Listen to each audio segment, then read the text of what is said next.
For 200 years, a single family dominated India and astonished the world.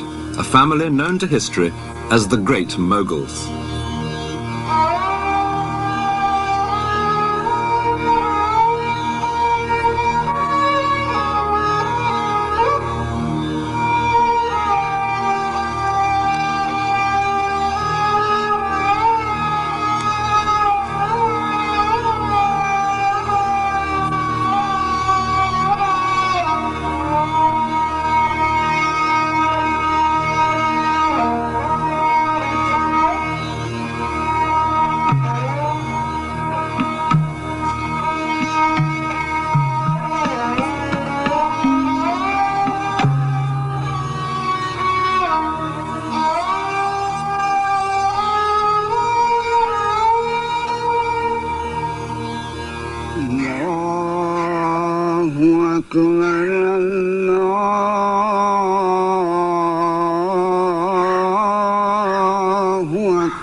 The Khyber Pass, famous not only for its wild, romantic scenery, but also because this is the gateway from rugged Afghanistan to the riches of India.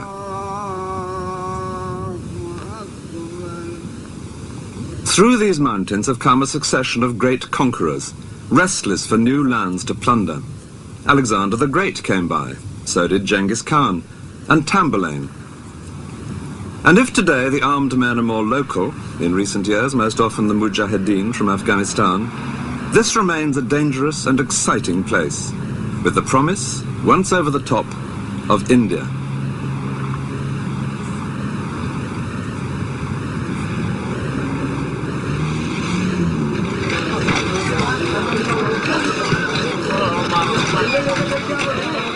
The first large town through the pass is Peshawar, now in northwest Pakistan. This has always been a busy meeting place of merchants and adventurers, and no doubt the armies of those conquerors contributed their bit too to the racial mix, passing back through here with the spoils of India on their way home.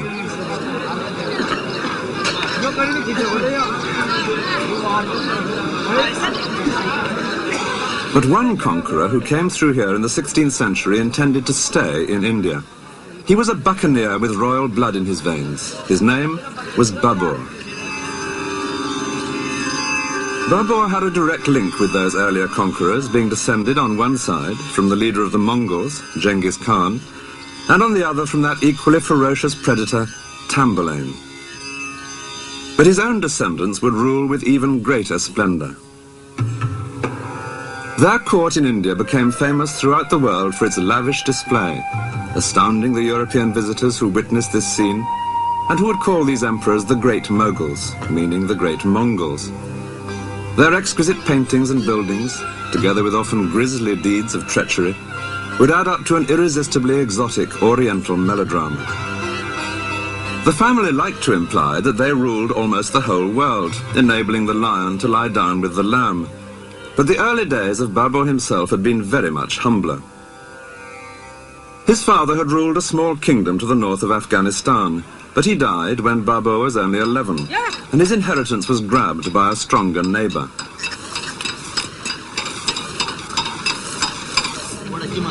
By his late teens, Babur was living more like a bandit than a prince. He and a few followers would roam around, seizing cattle, territory, wealth of any kind.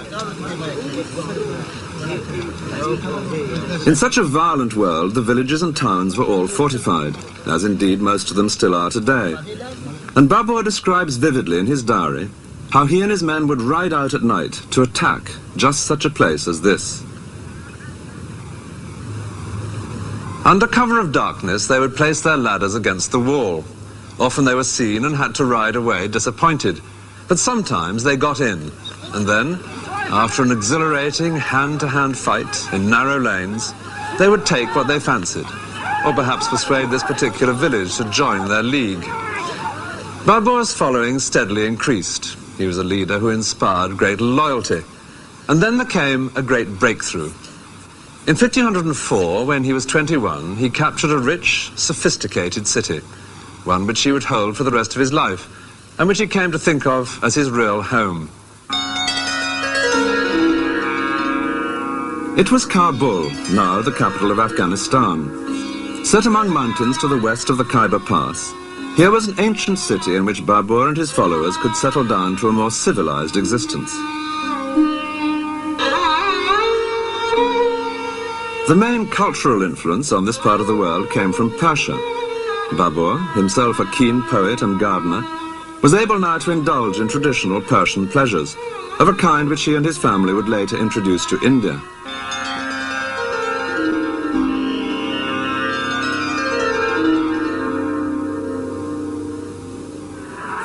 But a ruler in those days could never relax for long. A regime based only on military power needed constant new conquests to bring in more territory, more wealth. In three directions, Babur's kingdom at Kabul was unable to expand. To the north was a powerful new ruler who had been grabbing vast territories, including Babur's ancestral kingdom. To the west was the even more powerful empire of Persia. To the south, desert. That left only the east through the Khyber Pass. Northern India was ruled by many rival princes, too busy fighting each other to be likely to combine against an invader, and the prize was a rich one. India was fertile, and an army could advance unopposed in these vast plains after victory in a single pitched battle. When the time for that battle came, Babur would have one great advantage, a magic new weapon.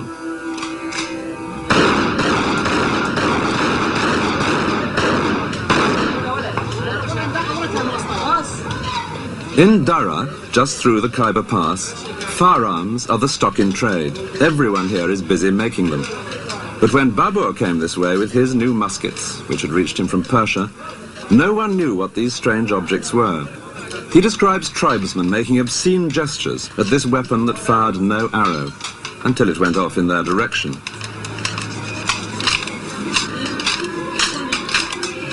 Nearly 500 years later, the magic of the musket may have been explained away, but it remains as important as ever to get hold of a good weapon, and people here will drill whatever barrel you require.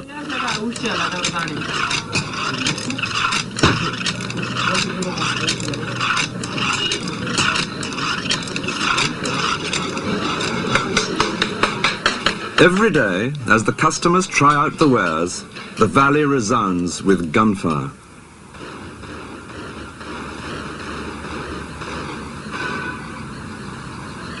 In addition to his muskets, Babur had some very elementary artillery.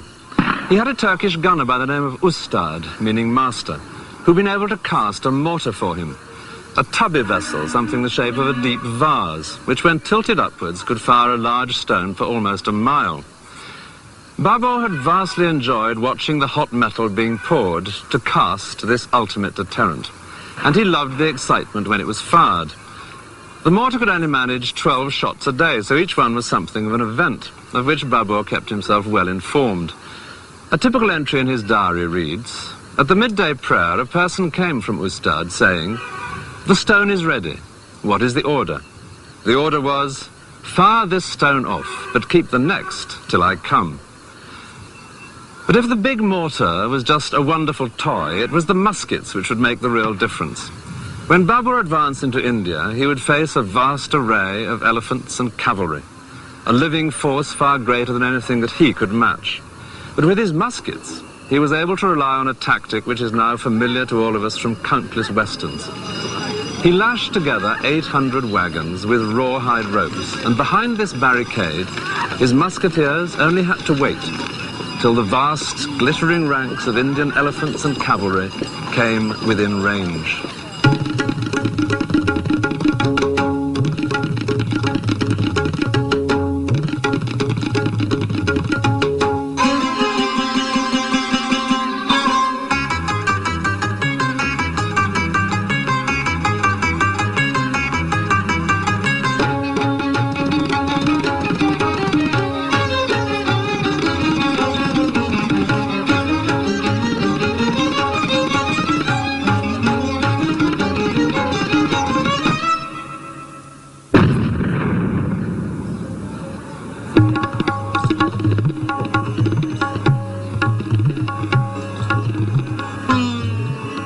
After his victory, Babur moved unopposed to the heart of northern India, through Delhi and onto the city which more than any other is now associated with the great Mughals. All the famous buildings here in Agra were created for Babur's descendants and their families. The Taj Mahal is but one of many.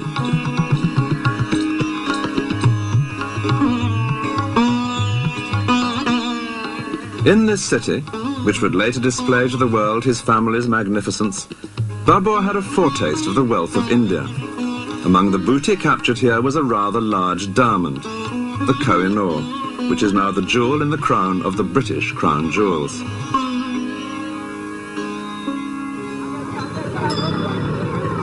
Babur was a keen observer of the world about him, and soon he was finding much to marvel at in this land which he had so rapidly conquered.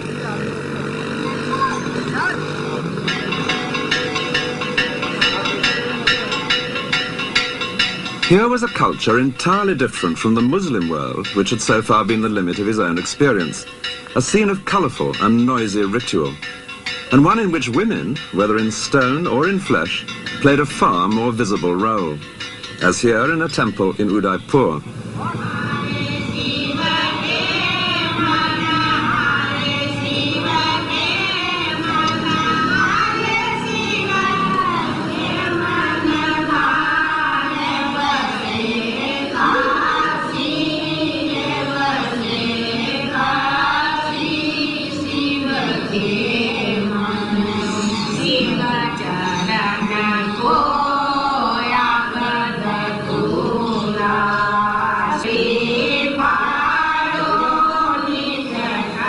The Hindu religion developed much earlier than Islam, and this sort of thing was exactly what the Quran, like the Old Testament, most strongly disapproved of: idols. But Babur was too fascinated by life to waste much time on indignation. Instead, he was soon writing a section in his diary entitled Description of India. It begins boldly. India, he notes, is extensive, full of people, and full of produce.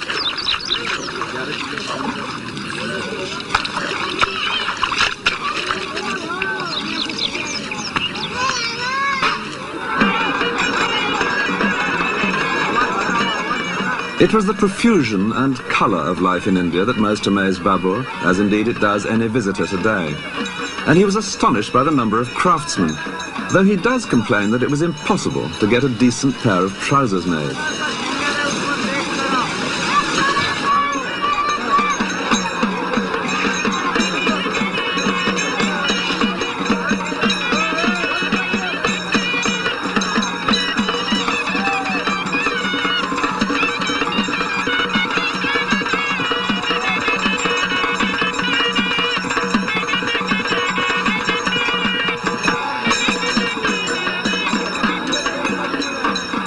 With all wealth depending in the end on what the land and human skill can produce, it was perfectly evident that there were better pickings to be had here than in Afghanistan.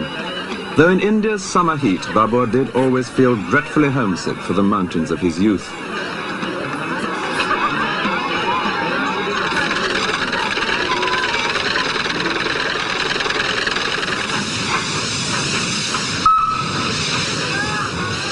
The Hindu city of Gwalior, 80 miles south of Agra, was a place where Babur noted down his impressions in great detail.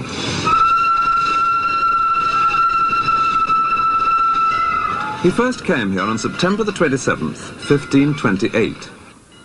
That day he had earache, and so had taken opium, which was causing him to vomit when he visited this great fort. But, like any good tourist, he put up with that.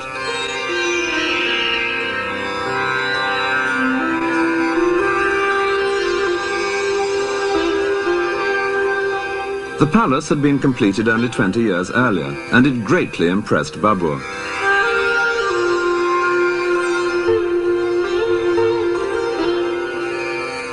He noted the tiles, which included, he said, the semblance of banana trees.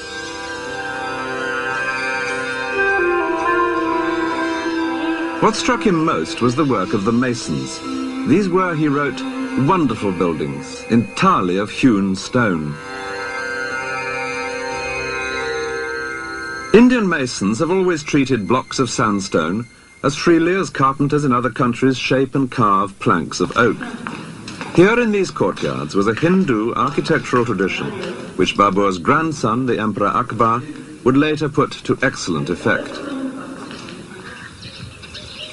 There was one aspect of Gwalior which deeply displeased Babur, the famous Jain carvings in the rock face. These idols, confided the emperor to his diary, are shown quite naked, without covering for the privities. I, for my part, ordered them to be destroyed. Upon his orders, the faces and the offending privities were smashed. Modern restorers seem to have partly agreed with him. Only the faces have been replaced.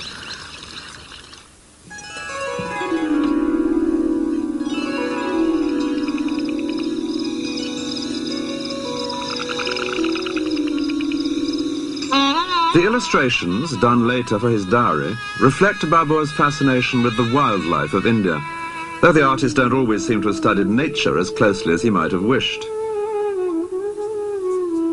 One frequent complaint in his text is the lack, in India, of good, cool streams. All the Mughal emperors loved water, and where they didn't find it in nature, they set about providing it in gardens.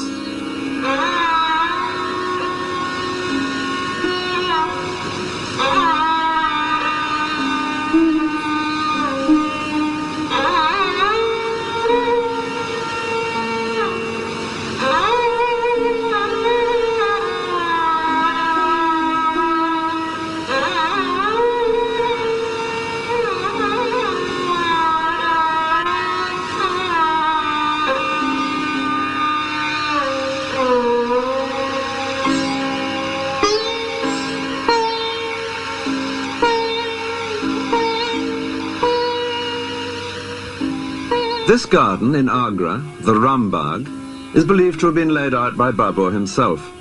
It follows the rectangular system of the water gardens of Persia, just as in the paintings. Water flows through the channels laid for it and tumbles and trickles into pools, as the engineer carries out the plans approved by Babur himself. He had made several such gardens in Kabul, and the ones he created here in India no doubt helped to remind him of home. Babur would come to his gardens for a task which he very much enjoyed, that of writing up his diary from the notes he had taken all his life. And the tale he had to tell was among the most romantic of life's basic plots, the rags to riches story, from the early days, with sometimes just a couple of hundred followers, to all the wealth of India. And it was here in Agra that he decided to celebrate his success. He would give a sort of empire warming party. Word was sent out that all who had helped him on his way should come to receive fitting benefits. Even quite humble people were invited. A man who had once helped him across a river on a raft, some peasants who had sheltered him in Afghanistan. It took a couple of years for all the guests to arrive, and then there was a huge feast, with Babur under a pavilion in the center, and the guests stretched out in a great semicircle of 100 yards or more. There was much present giving, and dancing, and acrobatics, and general self-satisfaction.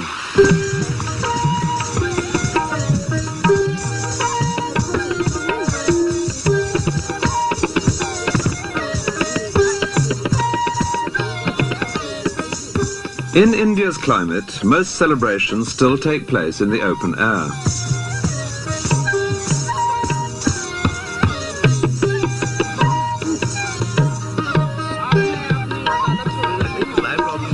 From everyday picnics to more special occasions, a meal on the grass or on carpets remains a part of social life.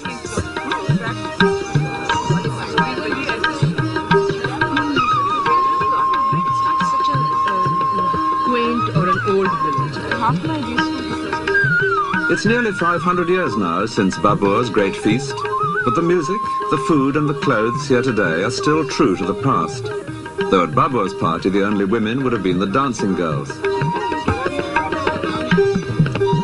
But his celebrations were premature, because the new empire depended far too much on Babur himself. 2 years after the feast, he died, His had been an action-packed life. He was still only 47. And though his dynasty would later prosper, as this painting reveals, it was to be a close-run thing. He was succeeded by his son Humayun, aged 22, who had fought beside his father in the capture of northern India, but was a very different character. Humayun had nothing of his father's brisk energy. He was charming, sentimental, much given to scenes of tearful reconciliation with those who had conspired against him, and superstitious, exceedingly superstitious.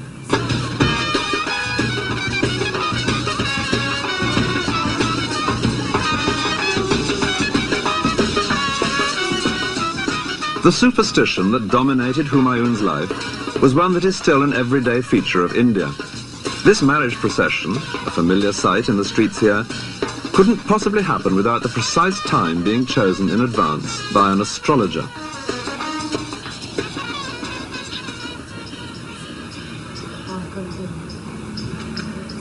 The mysterious compulsion to have one's horoscope done is not confined to the East. But Humayun tried to organize his entire civil service by the signs of the zodiac, far more ambitious than the simple personal attention that most people want from the astrologer. In Humayun's astrological civil service, the officials responsible for the earth signs naturally took charge of agriculture. The water signs had the canals, while the fire people busied themselves with military matters. But astrology won few battles, and soon the Mughal armies were suffering some unpleasant shocks. Humayun himself had to make several humiliating departures from the battlefield, including one hurried escape across the Ganges, hanging on to an inflated goat skin. The empire, which he had inherited from his father in 1530, extended far across northern India. 10 years later, he had lost control of the whole of it, and was wandering as a refugee in the deserts of Rajasthan, with his family and a dwindling band of courtiers. Their circumstances were already bleak, but there was worse to come. In the heat of the desert, there is no greater relief than to come across a working well. But this was to be an increasingly rare sight that summer for Humayun and his family. They began to find that most of the wells they came across were dry. They had been filled with sand, the buckets were clogged and empty. The cause was a clash with Hindus. Members of Humayun's party had killed some cows, sacred animals to any Hindu. Rajasthan is a fiercely Hindu territory, and the people here had been deeply offended.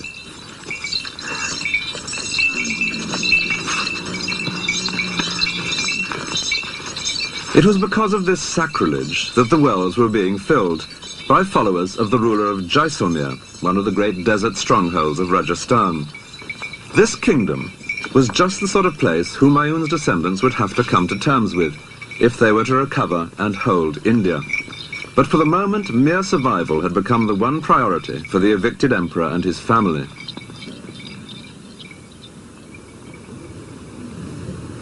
They plodded hopelessly on, though one small miracle, which was often later retold with delight in family history, did seem like a good omen. A young wife of Humayun's was just 15 years old, but was also 8 months pregnant. And she now felt that famous arbitrary longing of pregnancy for one particular kind of food. In her case, a pomegranate, something impossible to come by in the desert. But then, happily, their path crossed with that of a traveling merchant.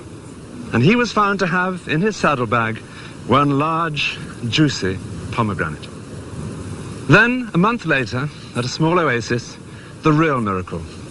The birth of a son who would later radically transform the family's fortunes. They called him Akbar. He would spend his childhood as a refugee because his father would soon be chased right out of India. But against all the odds, Humayun later fought his way back in to recover the empire.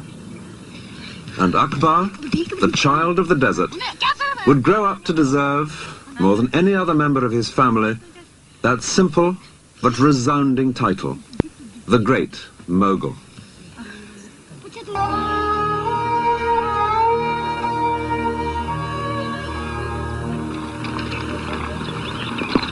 The powerful fort of Rohtas in Pakistan was built during the boyhood of Akbar, the greatest of the great Mughals. But it was built by a rival who had driven Akbar's father from India, a mere 15 years after the family had conquered the land. The Mughal Empire now seemed little more than a 9 days wonder. But then India fell once more into chaos, and Akbar's father managed to fight his way back past here to recover his kingdom. It was the plains of northern India which the Mughal family had conquered in 1526, and which Akbar's father, Humayun, now recovered, settling back into his capital city at Delhi. It was only just in time, for 6 months later he was dead, but at least that meant it was here in Delhi that his tomb would rise, as the first of the great Mughal monuments, giving a reassuring, if so far entirely false, sense of stability and power. Above the tomb, a dome, like a bud which would later flower in the dome of the Taj Mahal, reflecting the Persian traditions behind the Mughal family. Poetry played an important part in Persian court life, and with pleasures such as these, Humayun now relaxed once again in Delhi. As well as reading poems, a favourite game was to improvise them, and naturally his reconquest of India was the most popular subject of all. It was into this building that Humayun now moved his precious collection of family manuscripts. This was the scene of the poetry readings, but the scene also of a disastrous accident. One day in 1556, Humayun was up here on the roof of his library. He'd been hearing the latest news from Mecca, from some pilgrims who had recently returned, and he was discussing with his astrologers the hour at which they expected Venus to rise, because he intended to hold an assembly at that propitious moment. And when that time had been agreed, he began to go down these steep stone steps. And then, something which the astrologers had evidently not foreseen. His foot was on the second step, when he heard a muezzin from the nearby mosque calling the faithful to prayer. And as Humayun turned to incline his knee in respect, he tripped in his robe and fell headlong down.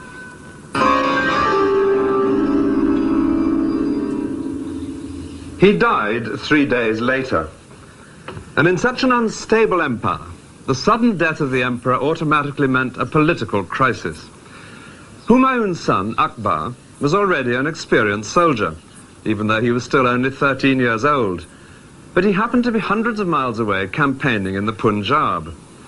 If the news got out before Akbar was publicly enthroned, it was certain that others would attempt to seize power. As the first rumours spread, anxious crowds gathered below the fort. So Humayun's courtiers fell back on an ancient ruse. Someone who vaguely resembled the dead emperor was dressed up in his clothes and waved reassuringly at the crowd at a suitable distance. No doubt some of the people were fooled for some of the time. And meanwhile, the action had moved elsewhere. When the news reached Akbar, he was miles from anywhere in this vast plain. He had with him an experienced general to keep an eye on the boy, and the general now organized a hurried but essential ceremony. There had to be a coronation. The king is dead, long live the king.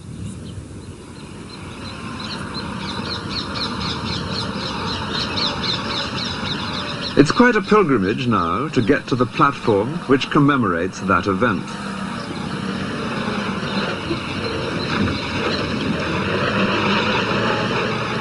Known as the Throne of Akbar, this surely has to be the least visited of all Mughal monuments. Well, here at last it is, with just some water buffaloes now standing where the courtiers did on that distant day, and a rather brutal Ministry of Works fence separating it from the surrounding countryside.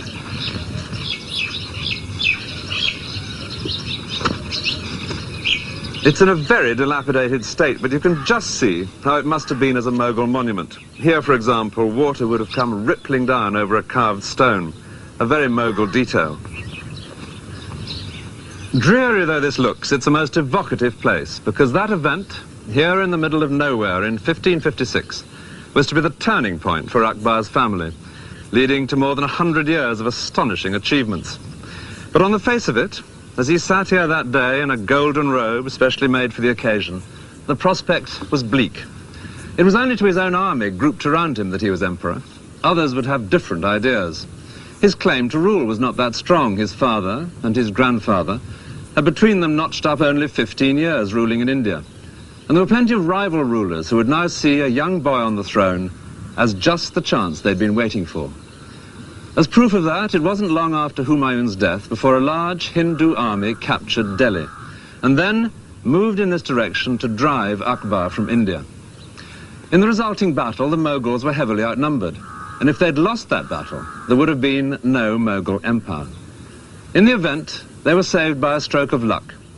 A chance arrow hit the Hindu general in the eye, and the sight of him, slumped so visibly on top of his elephant, caused his army to flee. On such small incidents, the tide of events can turn.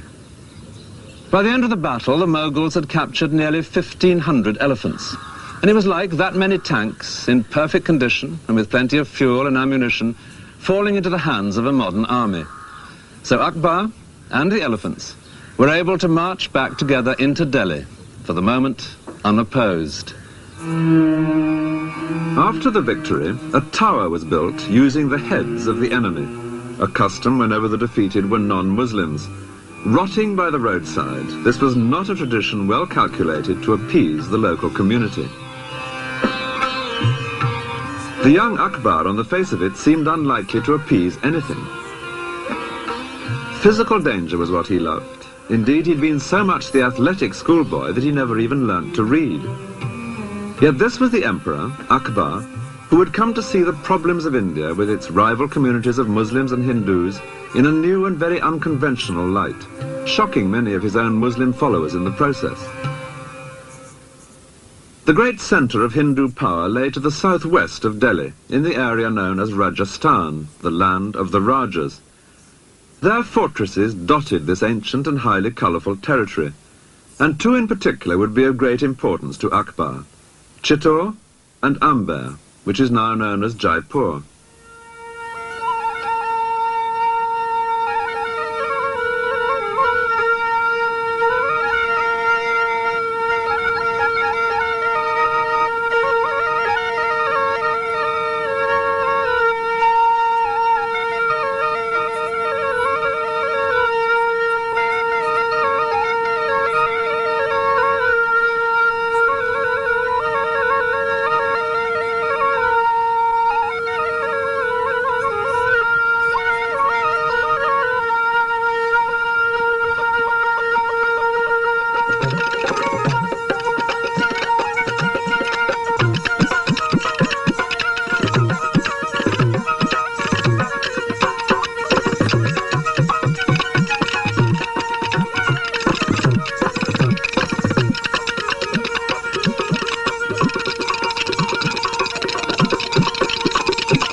At the top of this fort in Rajasthan, there is a most unusual feature: a seat. It's perfect now for enjoying a quite spectacular view, but that wasn't its purpose. It seems that this was a throne for use in times of siege. Here the Maharaja would sit, exposed but visibly in command, conducting the campaign if there were enemies below to be driven back. From this perfect vantage point, he could see the build-up to an assault and choose where to fling his own men into the attack.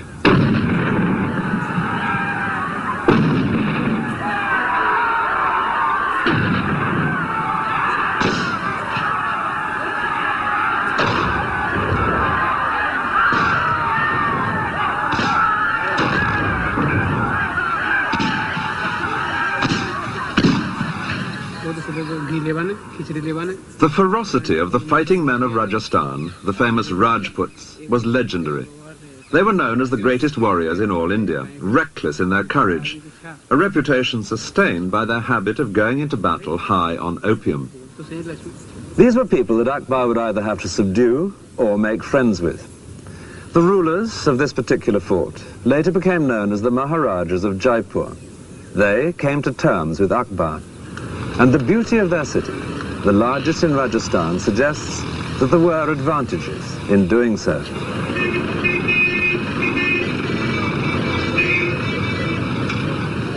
Jaipur was built as a completely new city after 2 centuries of alliance with the Mughals. It all began with a marriage. At an Indian wedding, even today, the bridegroom, with a small male relation mounted in front of him, goes on horseback to meet his bride.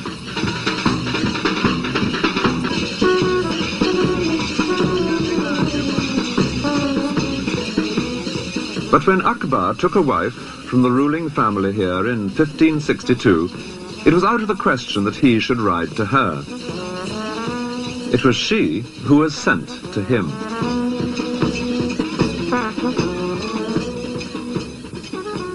To present a bride to Akbar was a way of making an alliance, in effect like signing a treaty. And as he travelled round with his court, building up his fragile empire, he made many such arrangements.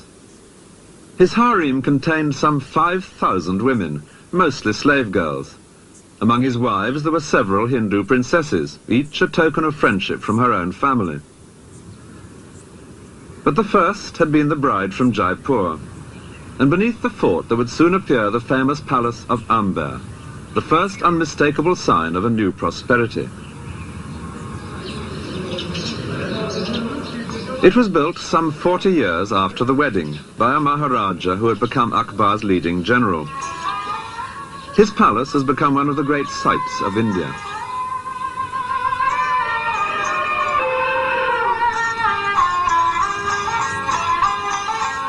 For the tourists, an elephant ride up to Amber is a compulsory item on everyone's schedule.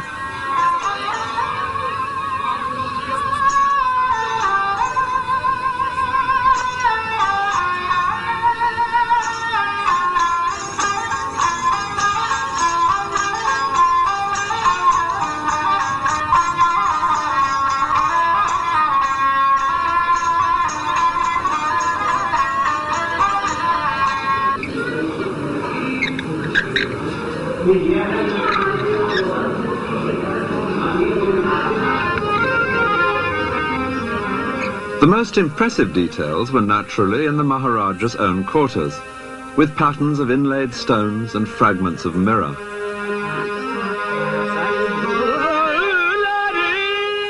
Here, in pavilions placed between the public part of the palace to one side and the harem to the other, the ruler could entertain either outside visitors or his own women, in surroundings that would delight them all.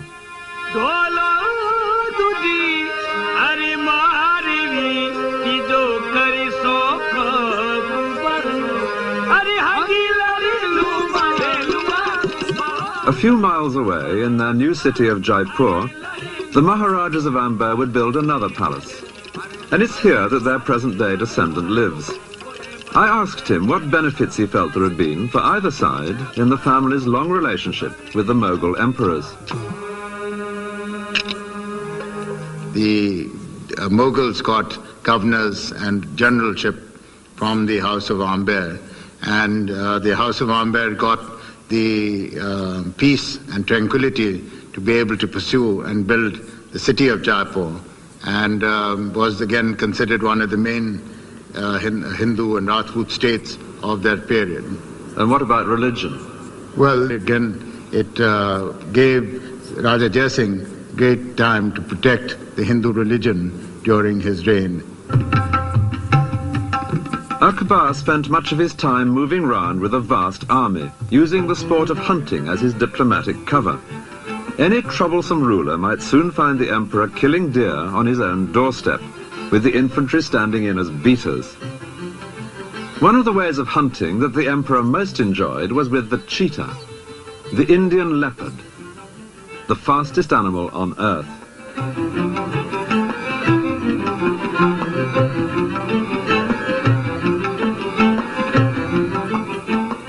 It can be unleashed for the kill like a hawk.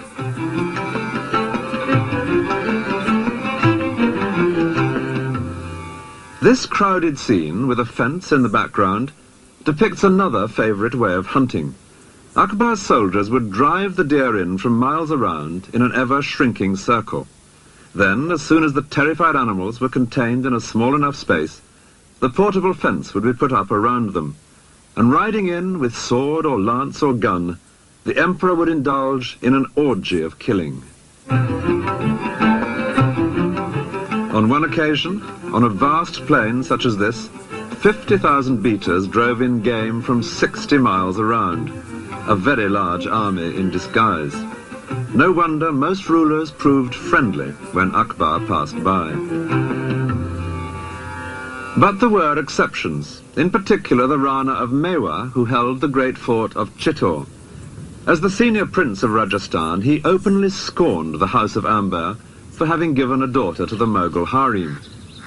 Akbar determined that this proud knee must bend. In 1567 he arrived below the fort with his army, which included Hindu princes from Amber. Chittor itself is nearly 4 miles long, but Akbar's camp extended 10 miles. It was to be one of the most famous sieges in Indian history. Akbar used 2 methods of assault, both of which are shown in these views done by his painters. One was mining, burrowing under the walls with explosives. The idea was to blow up a section for the soldiers to enter the fort, but fuses were unreliable, and the Mughal army suffered a major disaster when a charge went off in 2 stages. The first blew the intended hole in the wall, but the second exploded as the Mughals stormed the breach, killing several of Akbar's favourite officers. The other method was a fortified corridor, which was gradually extended until it reached the walls. From its protection, snipers, often including Akbar himself, would get closer and closer shots at the defenders. For 4 months, this daily trial of strength dragged painfully on. The siege came to a sudden end because of a single bullet. There had appeared on the ramparts on that particular day a Hindu officer, and in the way of the times, the bullet that killed him was soon credited to the gun of the emperor himself. It's true that Akbar did take an active part in the daily business of sniping at the fort, and it may well be that he did fire the lucky shot. But the significance of what had happened was not immediately appreciated in the Mughal camp, until they observed that fires were breaking out all over the fort. Then the Hindu generals in Akbar's army were able to explain to him what was happening. The man who had died must have been the prince in command of the fort, and the fires were part of a grisly but hallowed Rajput ceremony, which always took place whenever defeat seemed inevitable. यानी कि हम जब राजपूत हार जाते हैं तो भी हमारी राजपूत परिवार की स्त्रियां जोहर में जलती हैं. जोहर शब्द का मतलब The Johar, described to every visitor here, is the favourite incident in Chittor's history, a symbol of the unyielding pride of Rajasthan. For the wives of Rajput warriors, death rather than dishonour was the compulsory tradition in the face of defeat. They were all burnt before their husbands sallied forth to meet their own equally certain end in a final, hopeless battle.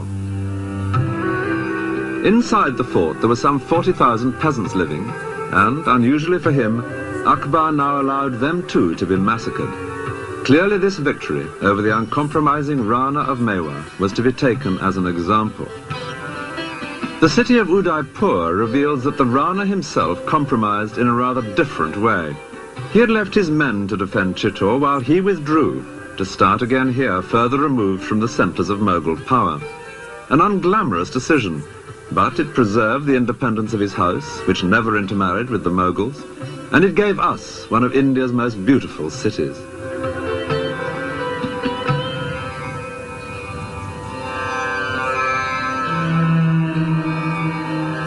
Today, the Rana of Mewa still feels it a matter of pride that the Mughals were kept at arm's length. Now, we knew that if we were going to compromise with the Mughals, we would not be allowed to live with any self-respect in a Mughal court, and therefore we were very keen to protect our self-respect.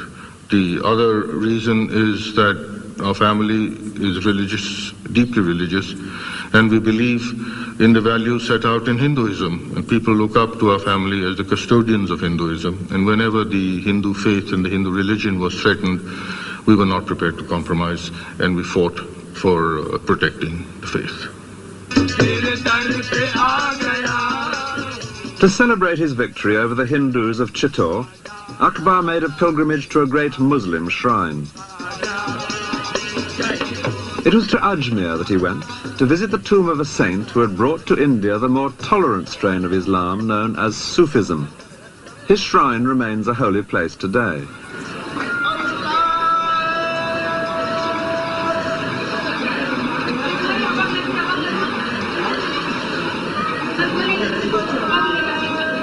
The saint here had died 3 centuries before Akbar's visit, but it was to be a living saint who had now become of great importance to the emperor.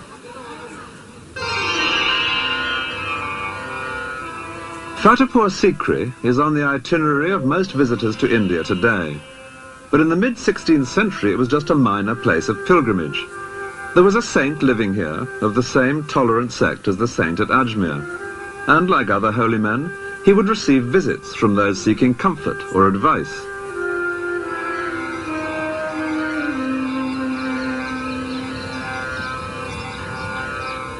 In 1568, one of the pilgrims who came for advice was the young emperor, who would later build at the top of these steps the great Victory Gateway leading into the mosque. When Akbar came to visit the saint who lived near here, he brought him a pressing problem. He was now 26, but in spite of his large number of wives, he still had no son. Well, the saint gave an uncompromising answer. Without hedging his bets, in the usual way of soothsayers, he declared categorically that the emperor would have not 1 son, but 3. Soon after these comforting words, news came that the Hindu princess from Amber was pregnant. For safety's sake, Akbar sent her to live near the saint, and here a boy was born. A year later, another princess was pregnant. She too was sent here, another son. And 2 years after that, a third boy, exactly fulfilling the saint's prophecy. But with a track record like that, an emperor does not stand idle. And that was why, over the next few years, Fatehpur Sikri became increasingly important in Akbar's life. The palace, which Akbar would now build beside this mosque, was a gesture of gratitude to the saint, of confidence in the future, and of exuberance. An exuberance reflected, it's pleasant to imagine, in an entertainment offered to the visitors here by one particular old man, several times a day.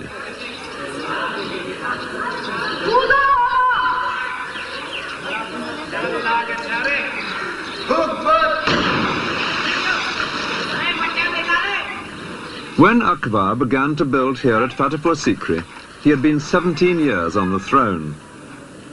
Since that hurried coronation as a boy in the plains of the Punjab, he had turned his shaky inheritance into a stable empire. He was just 30, and there was still much to achieve. But now, with those 3 sons born here, there would be someone to pass it all on to. His family's future had never looked better.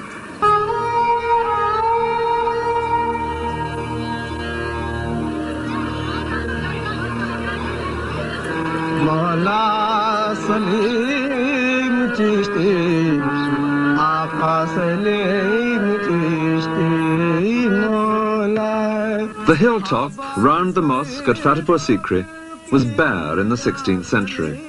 Then at amazing speed an extraordinary group of buildings appeared here, the heart of an empire, all bustle and business.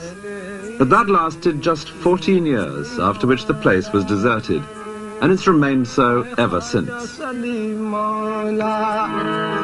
This is not a ghost city, it's a ghost palace. In these courtyards, the Emperor Akbar created his own very original concept of a place where a ruler could feel really at home. Akbar decided to build here because of a local holy man, or saint, so the mosque was always central to Fatehpur Sikri.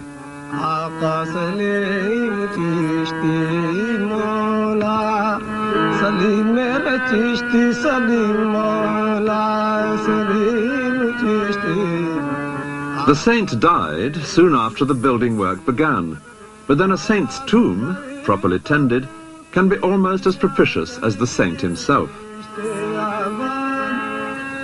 Clad in fine white marble, which was added by Akbar's grandson, the tomb is the centerpiece of the courtyard.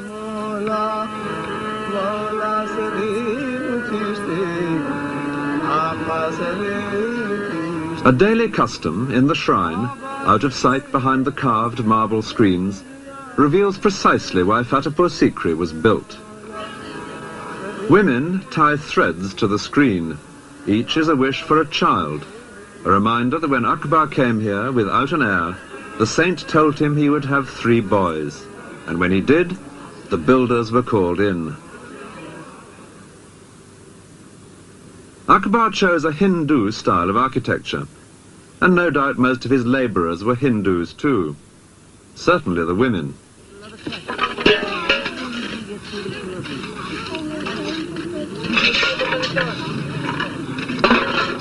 This is still a familiar sight anywhere in India, and if it looks now a little slow compared to methods elsewhere, nobody could have said that about the building of Fatehpur Sikri, where it took just a few years to create a palace worthy of an increasingly confident emperor.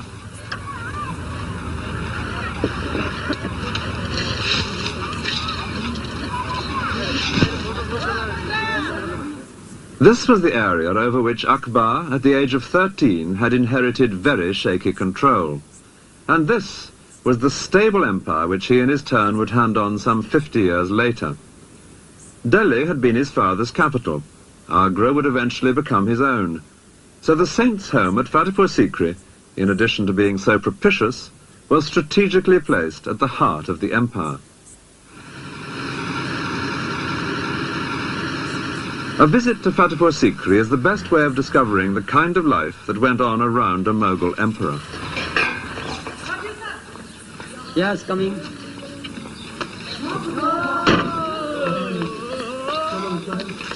There were even more barriers then. From the Mughals to the British to today, there is nothing new about Indian bureaucracy.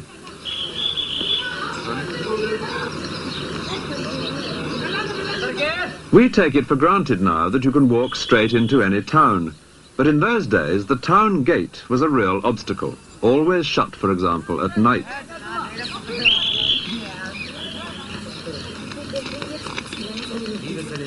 This next gate was the entrance to the palace itself. Whenever the emperor came through here, there were musicians playing for him in the room above. But for the rest of us, the name of this one has a somewhat familiar ring. It was known as the Naubat Khane, which means roughly the house of taking one's place in the queue. Well, there's little danger of a queue today because now hardly anything comes through here except tourist buses. But then, as the remains of these shops reveals, this was a bustling commercial thoroughfare. The traders can be seen in this painting, and beyond them the next gate. For Fatehpur Sikri was a series of concentric circles. With the emperor at the center, each circle became more private, more difficult to get into. It wasn't till this courtyard that you might catch a glimpse of the emperor himself. He would appear here each morning to hold public audience from his raised throne pavilion on the far side. This is Diwan-e-Am, the hall of public audience. Emperor used to sit in the center and both side ladies, and downside all ministers. Public used to sit there. The public consisted largely of officials who attended to hear the judgments or decisions that the emperor had made in private council. In the next courtyard stands the extraordinary building which Akbar devised for that private council. It has an interior which is no use at all to anyone except an emperor. It's a single high room with this massive pillar in the center. Down below would stand those who were going to hear the emperor's discussions, but not take part in them. Clerks, for example, recording what was said. The purpose of this great pillar is not immediately clear. In fact, it's a very high throne, as can be seen from above. The one flaw in this otherwise splendid design is that to reach his throne, the emperor had to climb some astonishingly steep stairs. But once he'd got to the top, a very different prospect, and a quite extraordinary seating arrangement. There are places to sit all round the edges, and 4 bridges to the throne in the centre. If someone needed to talk more intimately with the emperor, or to take him something of interest to look at, he would cross one of the bridges, no doubt stooping humbly as he went, which does also make it feel a lot safer, to where Akbar sat on plump and comfortable cushions. The whole arrangement seems custom-built for an egomaniac, which is exactly what it was. But then emperors and modesty have never gone hand in hand, and this does feel exceptionally good. Akbar loved in particular talking about religion, on which he was very much a free thinker, unlike his predecessors. He refused to accept that his own creed, Islam, could have a monopoly of the truth. And he enraged his experts on the Quran by making them discuss, in here, the nature of God, not just among themselves, but in argument with Hindu gurus, who would sit on the opposite side. The final straw for the Orthodox Muslims was when Akbar introduced his own religion. It borrowed something from each of the others, but added one startling new element, in that Akbar himself seemed to have taken over the role of God. Close to Akbar's eccentric hall of private audience, there is a 5-story building. It stood on the borderline between the male world of Akbar's imperial responsibilities and the feminine part of the palace, the harem, which lies beyond. This is the Panch Mahal, 5-story building, summer palace for the ladies. As the guide explains, this lovely, cool palace without walls was probably used on special occasions, such as parties, by Akbar and his profusion of ladies.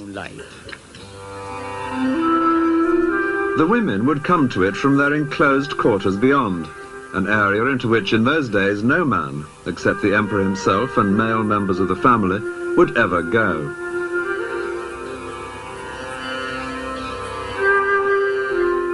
Akbar provided intricately carved surroundings for his harem, which included both Muslim and Hindu wives.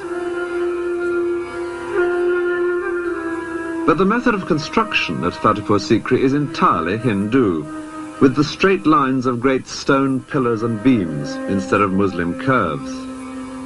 These rooms were lovely places to loll and chat in on a warm evening.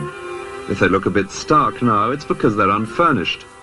This is like viewing an empty flat, and as on that occasion, the trick is to imagine the missing items.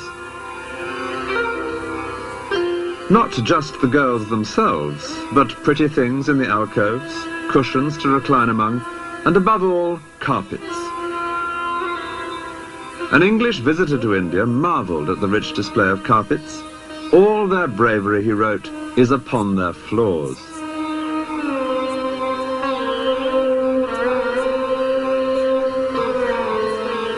In many Indian villages, carpet making in the traditional way is still an important industry. The sound here is that of the various foremen, calling out which colour of wool is to go where to form the pattern.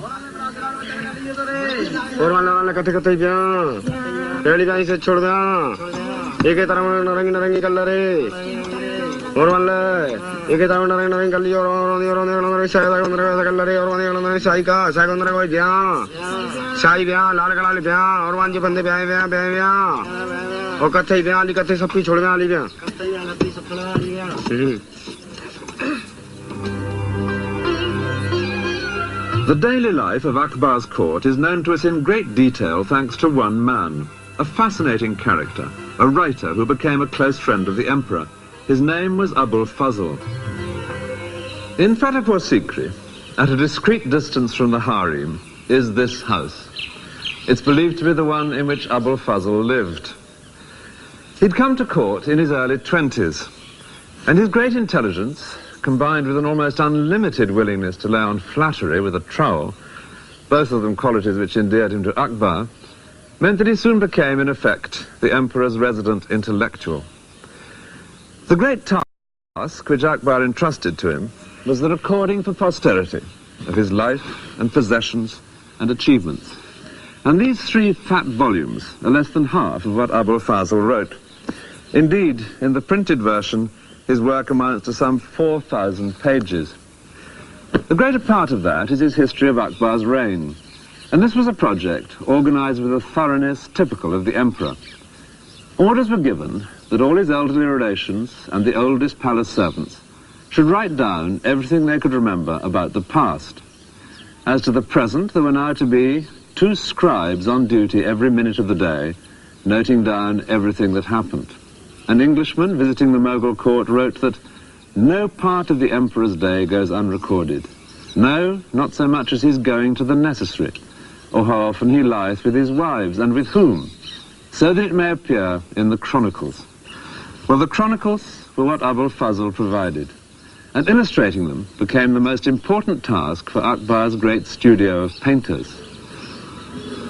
In this house there lives a family of painters who have practiced their craft here for generations, for the most part producing images in the traditional styles of the past.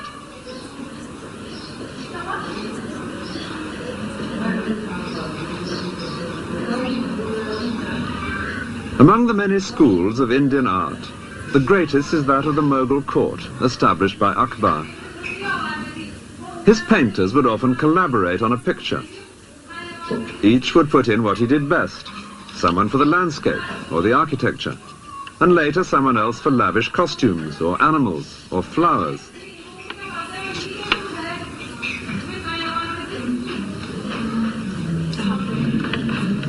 And always someone for the most skillful task of all, the faces. They had to be recognizable. What Akbar looked for in a painting was an accurate image of the life that he knew.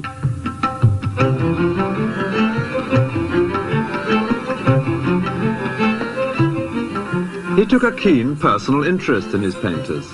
Pictures were regularly brought to him for his comments or approval. As a result, the work of his studio adds up to a fascinating visual archive of how things were done.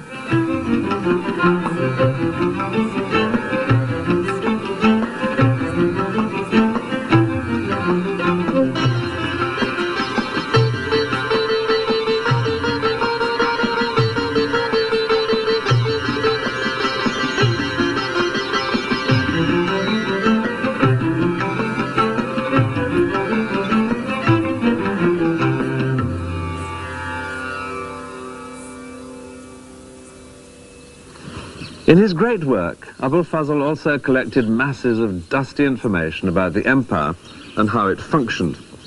Statistics, for example. There are columns and columns of them, and they run on for page after page after page. And then there are fascinating nuggets of very unexpected information. The ranks of the camels and their servants, or regulations for oiling camels and injecting oil into their nostrils. Whenever anything worth having has been invented, it's invariably credited to Akbar himself. Under the manner of cleaning guns, we learn that this used to be a most laborious task. But His Majesty, from his practical knowledge, has invented a wheel, by the motion of which 16 barrels may be cleaned in a very short time. The wheel is turned by a cow. And then there are fascinating details about Akbar's daily routine. We learn that he never drank anything but water from the Ganges, which was carried with him wherever he went. And he had the great luxury of ice arriving every day of the hot Indian summer in an endless succession of boats and carts from the distant Himalayas. He only had one meal a day, but the fuss that caused was phenomenal on its long journey from the kitchen. India's housewives still prepared dishes for their husbands to take to work in that splendid Indian invention, the tiffin can.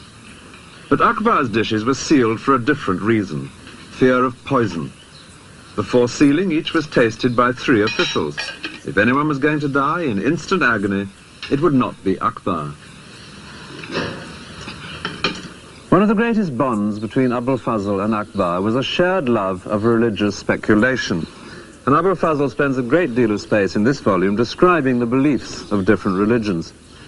So both men were equally delighted when a third element was added to the discussions held here at Fatehpur Sikri between Muslims and Hindus. There arrived from Goa something entirely new, a couple of Jesuit missionaries. Christian engravings had already begun appearing in the elegant scrapbooks kept by Mughal courtiers, because the Portuguese had now been in Goa, on the west coast of India, for half a century. Distributing images of this kind was a part of missionary activity. The efforts of the missionaries did lead to some surprising juxtapositions. The companion for Jesus is Akbar's own son, Jahangir. Akbar's Muslim advisors were ordered by the emperor to engage in debate with the two visiting Christians. Akbar expected some sort of truth to emerge. Vain hope. The Jesuits pitched into the Muslims with such vehemence that the emperor himself had to take them aside to advise caution. Even so, they stayed for 3 years in Fatehpur Sikri, only leaving in despair when Akbar announced his own new religion. But at least they had provided some interesting new themes for Indian artists.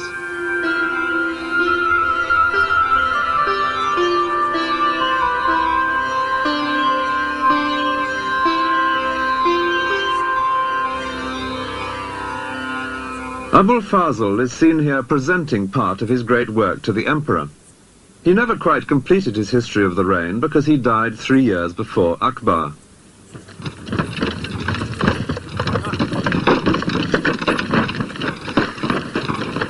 This romantic place, by the name of Orcha, 100 or more miles south of Fatehpur Sikri, was where Abul Fazl met a violent death. And how the free-thinking intellectual came to this improbable end at the hands of the man who ruled here requires some explanation.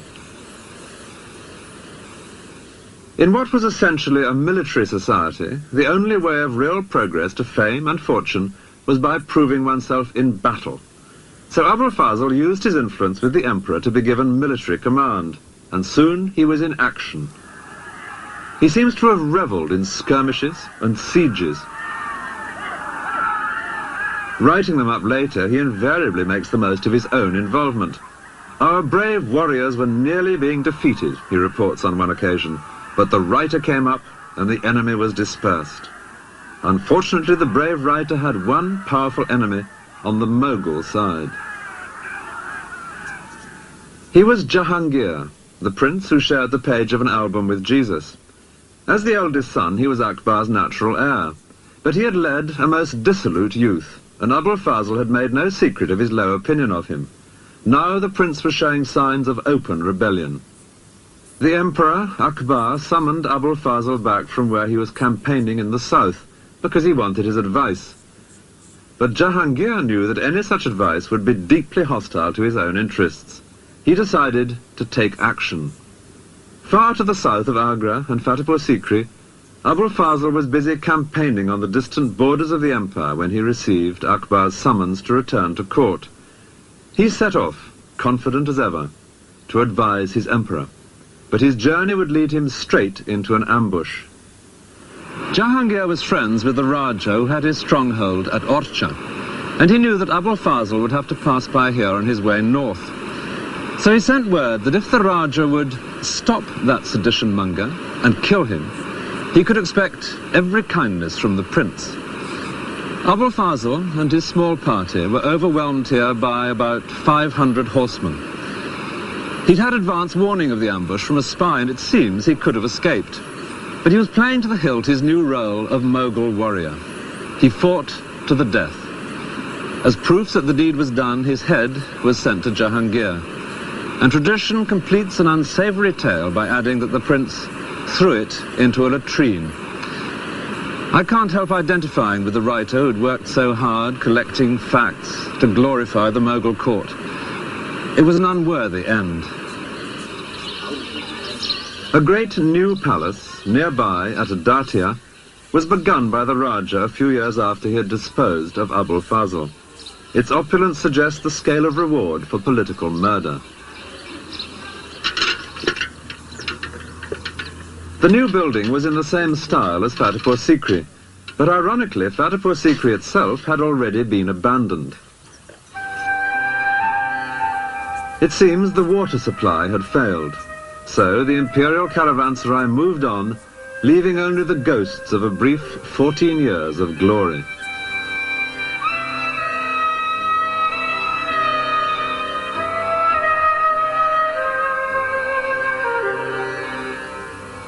From 1584, Agra was where the emperor now once again made his headquarters, within the magnificent great sandstone walls which give the Red Fort its name.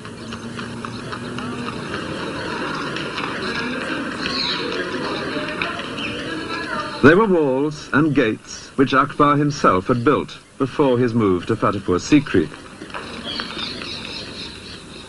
The last years of his life were darkened by the question of the succession.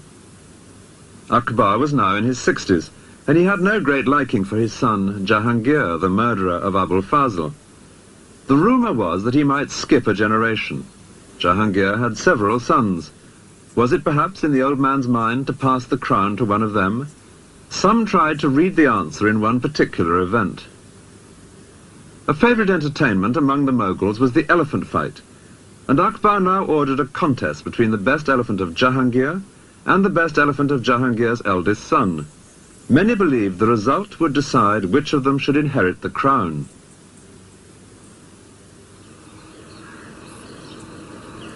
These elephants are high on the wall of the Red Fort at Agra, above where elephant fights invariably took place. Akbar sat up here watching, surrounded by courtiers, while the two elephants fought it out in the open space below. In the event, it was the elephant of his son, Jahangir, which won. A month later, Akbar died, and he did decree on his deathbed that Jahangir should succeed him. But the real person to have watched on that day of the elephant fight was a 13-year-old boy who sat up here beside his grandfather. He was a younger son of Jahangir, who had become known as Shah Jahan, and he would add a new and darker strain to his family's history. He would kill brothers, nephews, cousins on his path to the throne. After 3 generations of peaceful inheritance, the dynasty of the great Mughals was about to plunge into the most lurid of Oriental melodramas. But first, a tomb for the emperor. Akbar's monument near Agra perfectly reflects his achievement. Parts are in the Hindu style, and parts in the Muslim tradition of arches and minarets. It's a mixture in keeping with Akbar's own vision of harmony between the two communities of India, and its imposing mood does justice to the man himself. He had indeed lived up to the bold name he had been given. For Akbar, in Arabic, is the everyday word for great.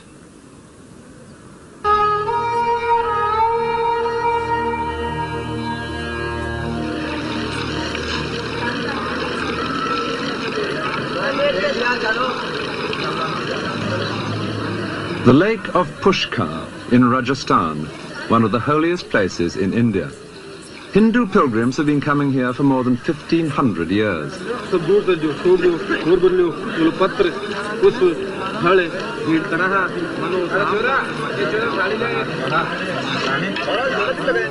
But Mughal emperors came too to see the pilgrims, in particular Akbar's son Jahangir. Jahangir loved to observe everything that went on in his empire, including the details of the various rituals.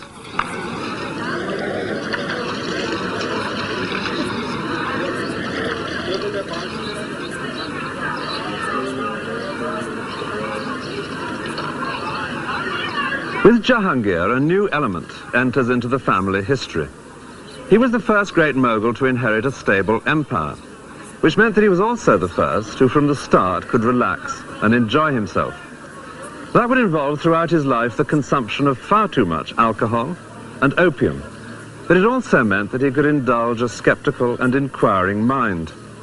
When he came here to Pushkar one day in 1615, he was told, as no doubt every visitor was, that this holy lake was bottomless. Well, the tourist is supposed to reply, how fascinating. Not Jahangir. He called for a plumb line and sent men out in boats all over the lake.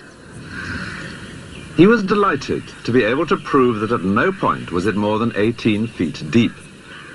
But somewhere beneath these waters there are some pieces of broken stone which suggest a darker side to his character. He saw a Hindu idol which suddenly offended him. Imagine the consternation here when he had it smashed and thrown into the lake. The reign had begun with a grisly example of a sadistic streak in Jahangir. His eldest son mounted a feeble rebellion against him, and in Jahangir's reaction there was too much of macabre humour. His son's two closest accomplices were sewn up in the wet skins of a newly slaughtered ox and ass, complete with head and ears, and were then seated on donkeys to be paraded all day through the streets. It was a death sentence with a built-in element of gamble. The question was whether the heat of the sun would shrink the skins enough to suffocate the men. By the end of the day, one of the two was dead. Meanwhile, the prince himself was being forced to ride an elephant down a street lined with stakes, on each of which one of his supporters was impaled alive. The prince was later foolish enough to attempt a second rebellion, and this time his father ordered him to be blinded. He would spend the rest of his life moving round with the court as a prisoner. From time to time, Jahangir did see him, but he noted in his diary he found the prince depressing. Fortunately, this strain of cruelty was to be rare in Jahangir's reign, though at the end of it far greater family violence would break out. Before then, though, there were to be 20 years of peace and prosperity, during which the arts of Mughal India would flourish as never before. Akbar had set up the imperial studio of painters, but under Jahangir they would excel in images of often outrageous political bravado. Here Jahangir embraces his great enemy, the Shah of Persia, but meanwhile the Mughal lion has nudged the Persian lamb right into the Mediterranean. Jahangir loved watching animals and birds and would note their habits in minute detail in his diary.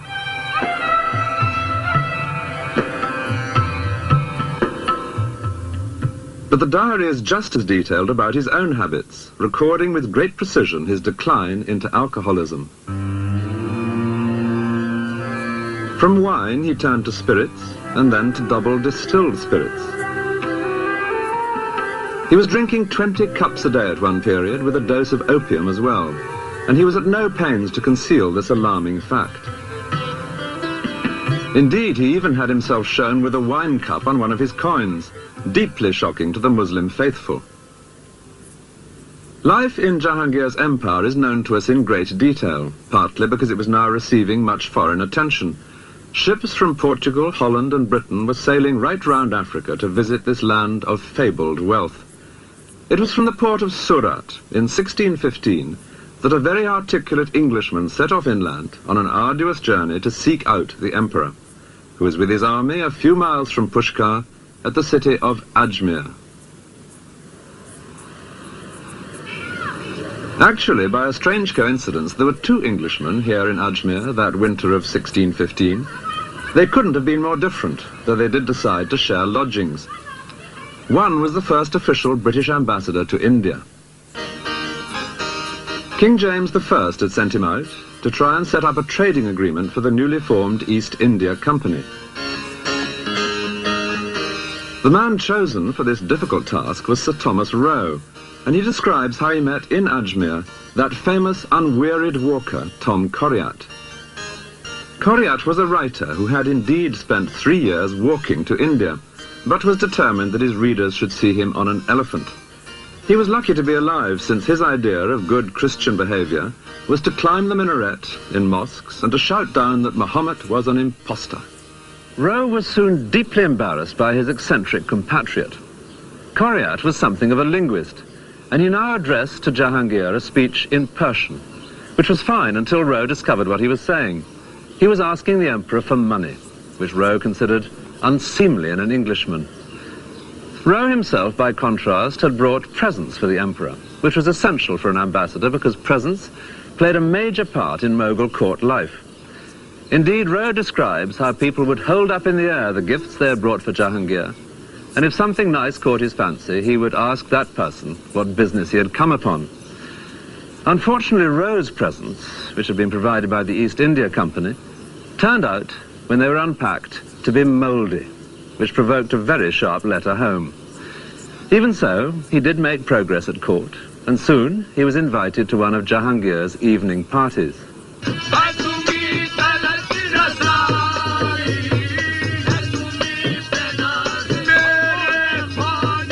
A guard at the entrance sniffed the breath of every guest in case he had been drinking, a somewhat hypocritical precaution, Roe considered. And indeed, serious discussion of British trade did turn out to be quite impossible. The Emperor was, in Roe's words, too drowsy with the fumes of Bacchus.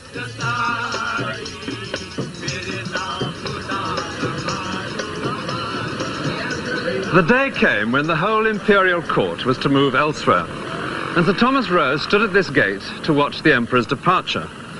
He was dazzled by the jewels which Jahangir wore for the journey.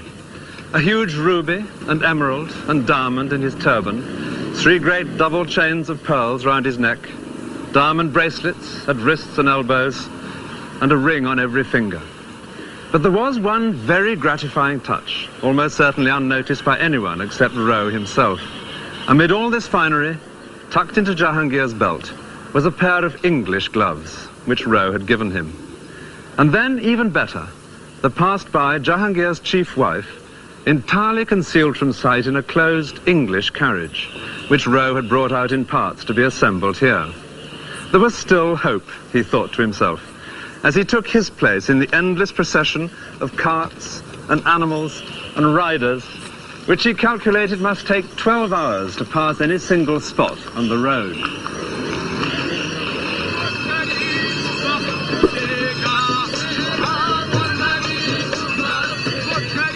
The Emperor's own travelling palace itself needed 600 animals to move it from one place to the next. And when the whole city of tents was set up, Roe considered it one of the wonders of his experience. It was some 20 miles around. Here the daily life of court and government could be carried on just as in a permanent city of stone. After 4 months on the move, the royal caravan came to Mandu, a vast hill fortress where Jahangir now settled in for a prolonged stay. Here were palaces in which it was a joy to relax after the upheavals of travel.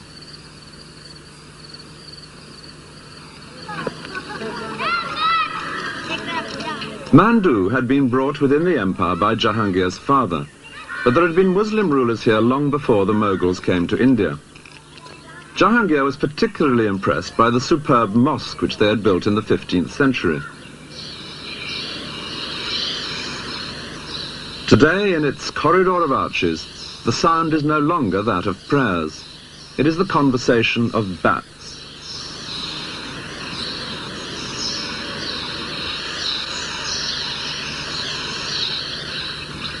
Sir Thomas Roe's first task, after arriving in Mandu with Jahangir's court, was to find lodgings.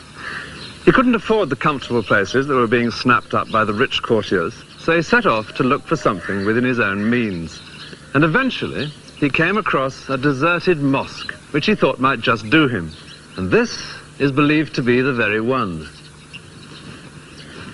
It's not exactly lavish, but he would make the best of it.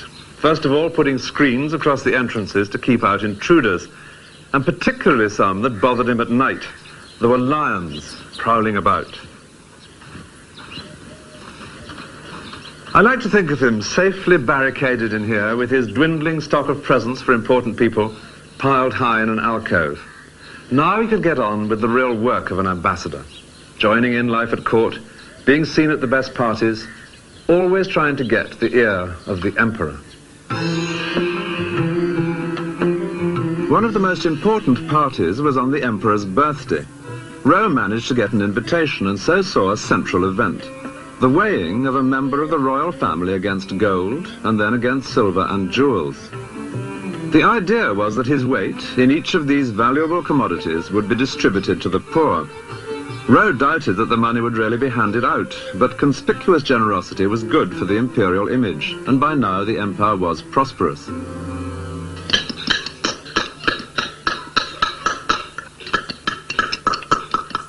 Nearly all rulers bring prosperity to the Masons as they build palaces for themselves or temples to God.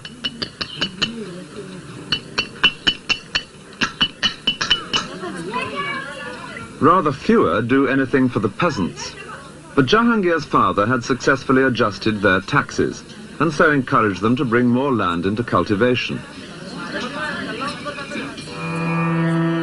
Jahangir loved his wealth, but simple holy men, he liked to pretend, meant more to him than anyone else. The Western monarch being snubbed here by his place at the back of the queue is James I of England, undoubtedly done from a painting brought by Sir Thomas Roe. Maybe Roe also got himself invited to a famous party that summer at Mandu, when candles were floated on tiny boats, an idea suggested by the ladies of the harem. They would have watched unseen, hidden from the sight of the male guests.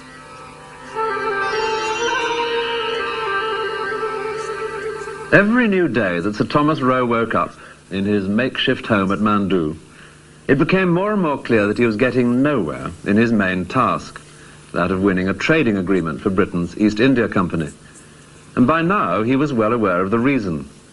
He was often with the Emperor, who seemed very friendly, but he was nowhere near the real seat of power. That lay, unseen, behind the throne, in the shape of a woman, famous in India's history. She was Jahangir's favourite wife, Nur Jahan. The many portraits of her are all imagined, since no painter would have been allowed to set eyes on the royal women. Nevertheless, she can literally be said to have ruled from within the harem. It's a common Western belief that veiled women, or those in parda, are totally cut off from the world. But to see them today, seemingly separate in a modern street, is to get perhaps the wrong impression. There were certain advantages to being behind the veil, as explained by a woman who herself grew up in traditional parda. Conducting business face-to-face is not necessarily advantageous to both parties. And I feel that the woman in parda had a very special advantage because she was sitting inside, whereas the person she was dealing with, whether it was a businessman, whether it was a property seller, a landlord, whomsoever, was sitting outside. Now, he, of course, couldn't see her. And from his point of view, it was like what a modern telephone conversation is, so that you cannot observe the expressions or you cannot see what the other person is actually feeling. Whereas, from the woman's point of view, she could observe everything about him.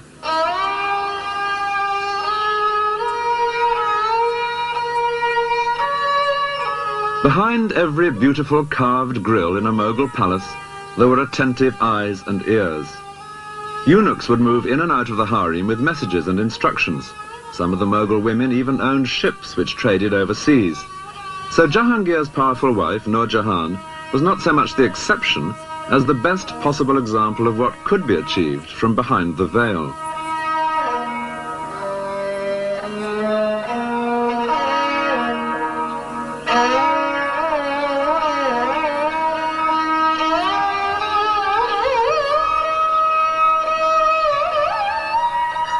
In a garden by the river at Agra, there is an exquisite building which is solid evidence of Nur Jahan's power and wealth.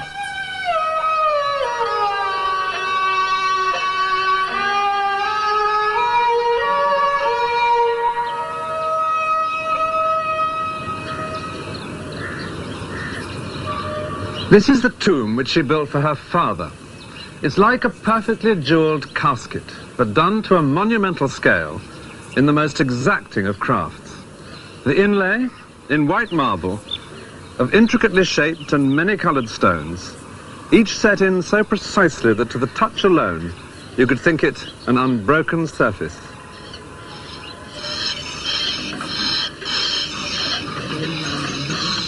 Using tools which owe nothing to the 20th century, craftsmen in Agra still lay delicate patterns of stone in marble. This workshop is one of about 150 in the city.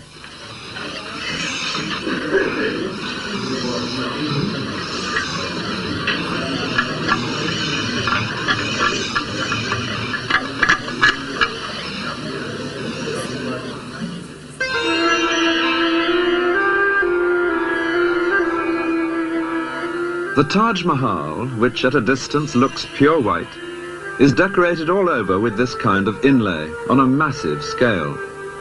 This is the tomb of Nur Jahan's niece. And just a couple of miles upstream from the Taj Mahal is the earlier tomb, the one she built for her father. The most spectacular of Mughal monuments, both for people born into her family and only connected by marriage with the Mughals.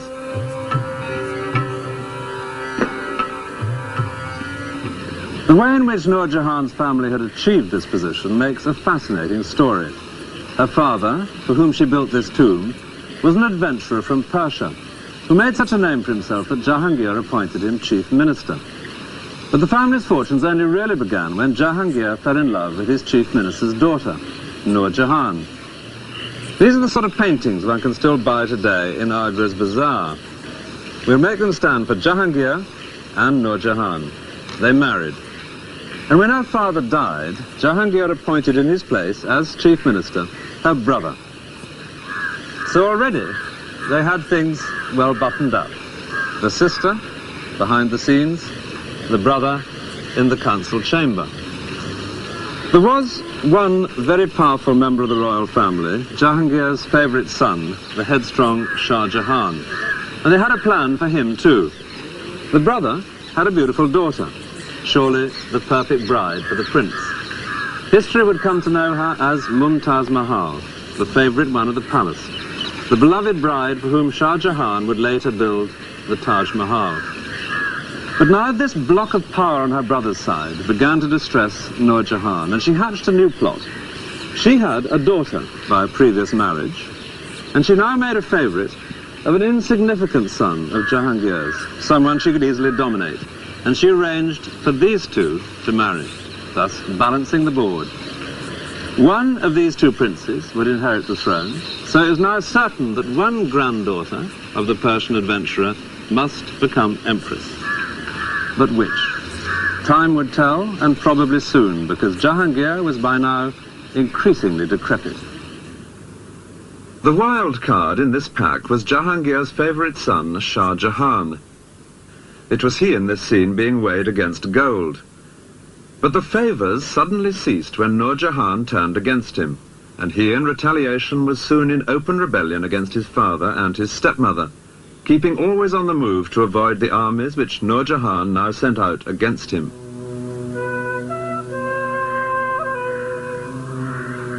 This lovely island in the lake at Udaipur is one place where he sheltered for a few months.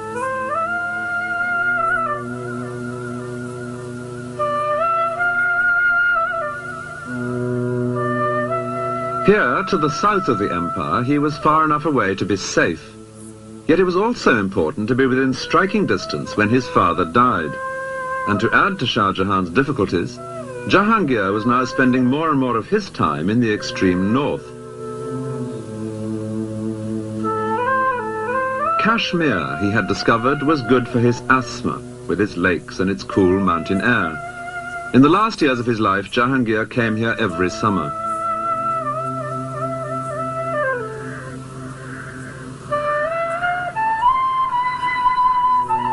Here he could relax and forget the outrage of a rebellious favourite son.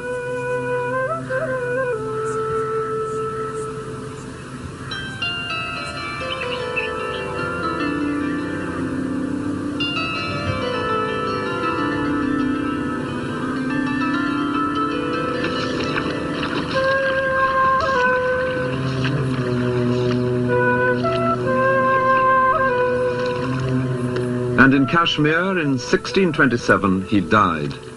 His life, devoted largely to his own pleasure, had strangely brought his empire peace and prosperity. His death would unleash the violence beneath the surface. Lahore was where they took Jahangir's body for burial. A few miles to the north of the great mosque, there now stand his tomb and those of the brother and sister who had opposing ideas as to who should succeed him. The tomb of Nur Jahan lies today right up beside a railway line.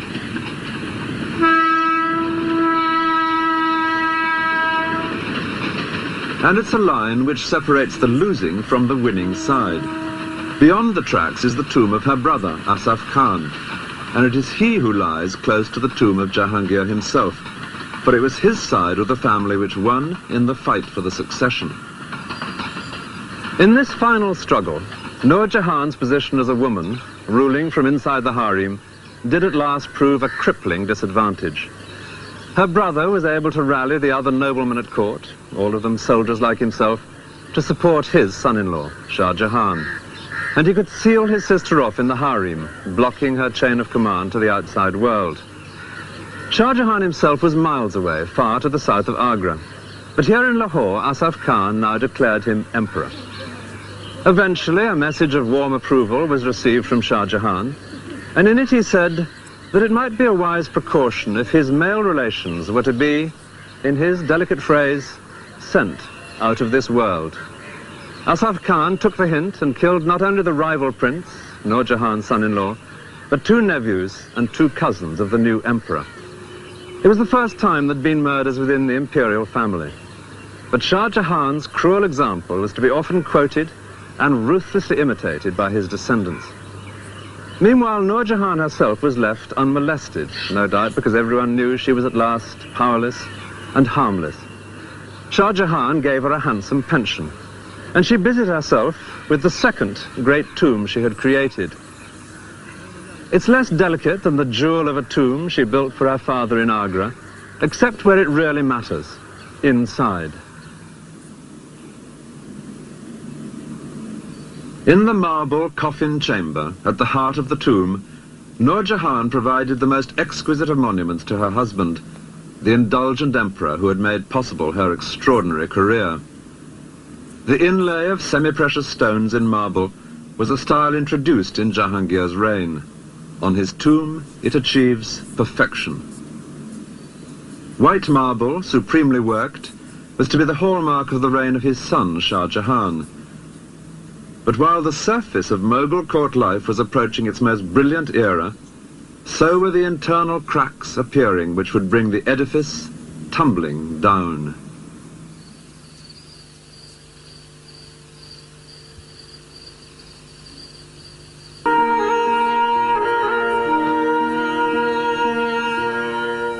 The Taj Mahal is famous not only for its unrivaled beauty, but because it has at its heart a love story, the love of the Emperor Shah Jahan for his wife, Mumtaz Mahal.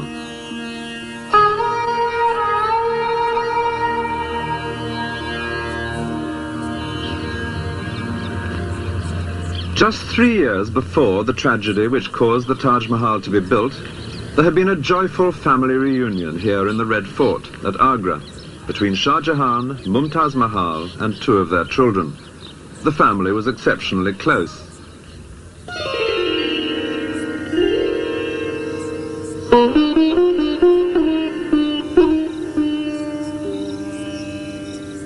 This island in the lake at Udaipur, 400 miles southwest of Agra, is the best place to imagine Shah Jahan with his young family.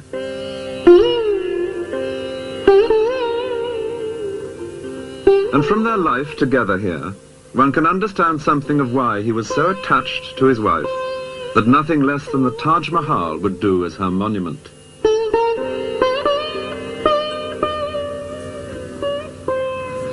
For the last few years of his father's reign, Shah Jahan had been in open rebellion against him, constantly moving about to avoid capture. But he didn't send his wife and children to some distant place of safety. Instead, wherever he went, Mumtaz Mahal came with him. And we know that they took all-important decisions together. One dry statistic will suggest how little they were apart. In the 19 years of their marriage, she bore him 14 children. The family stayed here at Udaipur for 4 months in 1623, as guests of the ruler, who was himself no friend to the Mughal court and was happy to entertain such a powerful rebel. This little palace, then newly built, is believed to be where Shah Jahan and Mumtaz Mahal lived. At the time, their eldest son, Dara Shukro, was 7, and the prince seen here in green, Aurangzeb, was 5. Those children who played together in this courtyard would later become enemies to the death. Here the swords were make-believe, but already life held genuine dangers. Soon the two boys were to set off together on a terrifying real-life adventure. Shah Jahan, weary of constant pursuit, made a deal. As a token of his own good behavior, he would send his two young sons to live at court as hostages.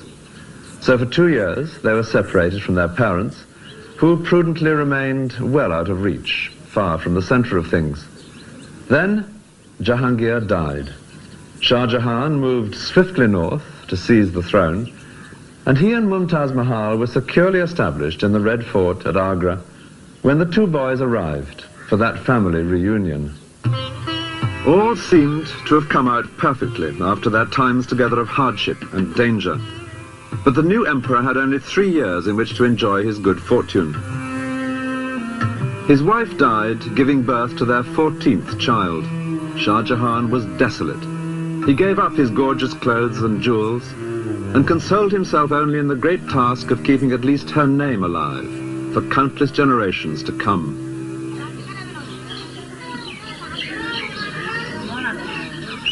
The phrase Taj Mahal, which has ever since echoed round the world, is just his wife's own name abbreviated, Mumtaz Mahal. It means the favorite of the palace.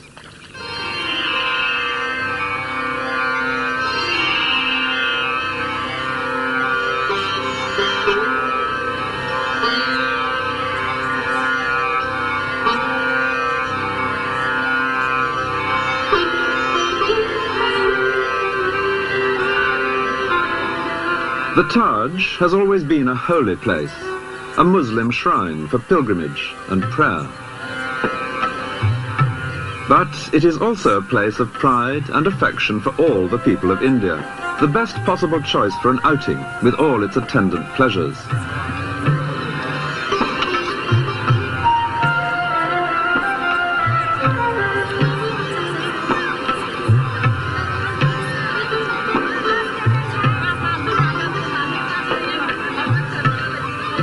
People ask, who was the architect?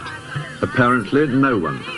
It seems that Shah Jahan and his masons together devised this final perfect flowering of the architectural traditions of Persia and of Muslim India.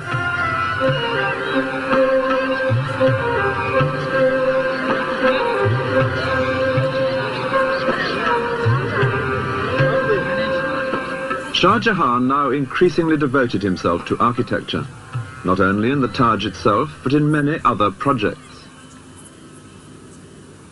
He began entrusting affairs of state more and more to his sons, but he made clear distinctions between them. His favorite was the eldest, Dara Shuko, whom he now kept always by his side, leading a civilized but relatively pampered life at court. By contrast, the younger son, Aurangzeb, was constantly sent out on military campaigns, learning the tough trade of a soldier on the distant frontiers of the empire, just as his father had before him. The Mughal Empire had by now long been secure throughout the great plain of North India, within its natural boundaries of mountains and sea. A grand trunk road through this fertile plain was the backbone of the empire, and it was on the great cities along this route, Lahore, Delhi, Agra, that Shah Jahan now concentrated his energies. The famous painted lorries of Pakistan reveal that this is the northwest end of the Grand Trunk Road, and it was here in Lahore that Shah Jahan now built one of the greatest of Mughal gardens.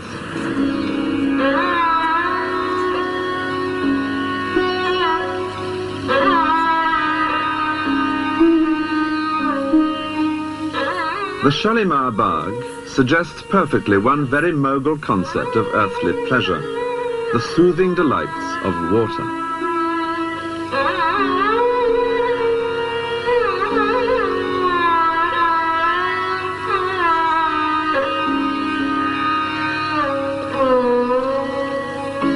Like Delhi and Agra, Lahore has its Mughal fort. Though much altered in later centuries, some parts do still recall the shimmering white elegance of Shah Jahan's architecture.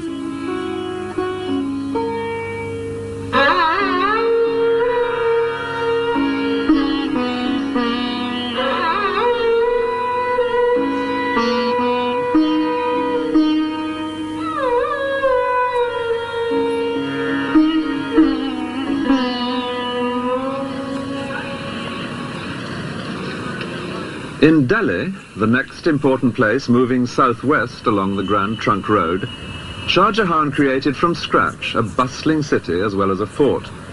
He had decided to move his capital here from Agra. What is now known as Old Delhi was in his time a completely new town. The main street, Chandni Chowk, leads straight towards the Lahore gate of the fort, known like its older counterpart in Agra as the Red Fort. Shah Jahan's own apartments, all built at the same time, perch on the walls on the other, quieter side. And naturally, there had to be a mosque. 3.5 centuries ago, the muezzin first called the faithful to prayer in Shah Jahan's new Jama Masjid, or Friday Mosque. Just as today, except that loudspeakers now give his chant an eerily electronic quality.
All round the mosque, as round any cathedral in Europe in the old days, the traders are busy.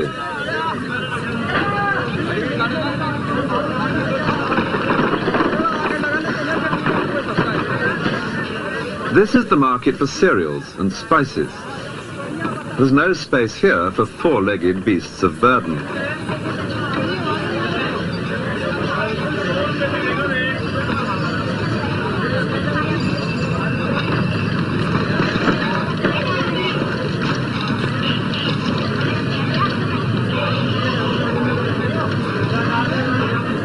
It's accepted today, as it always has been, that there is only one way to shift the commodity to the customer.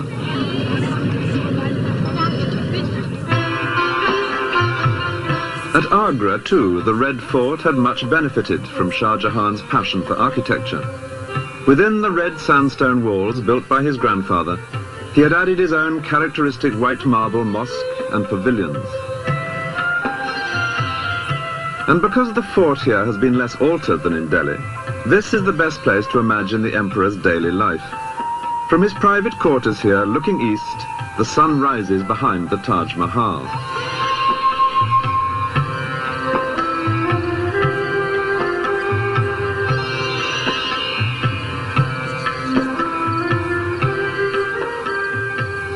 Every day, as the sun rose, Shah Jahan would appear from his marble apartments on the east wall of the fort to let the people below know that he was alive and well, and like the sun, busy on their behalf.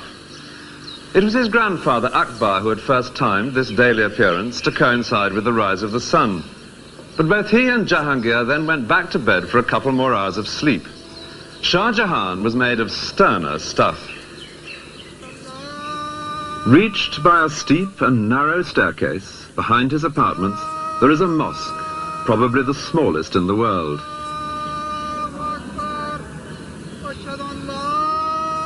Here, answering the muezzin's call an hour before dawn, Shah Jahan had begun his day with a session of private prayer in this very private mosque.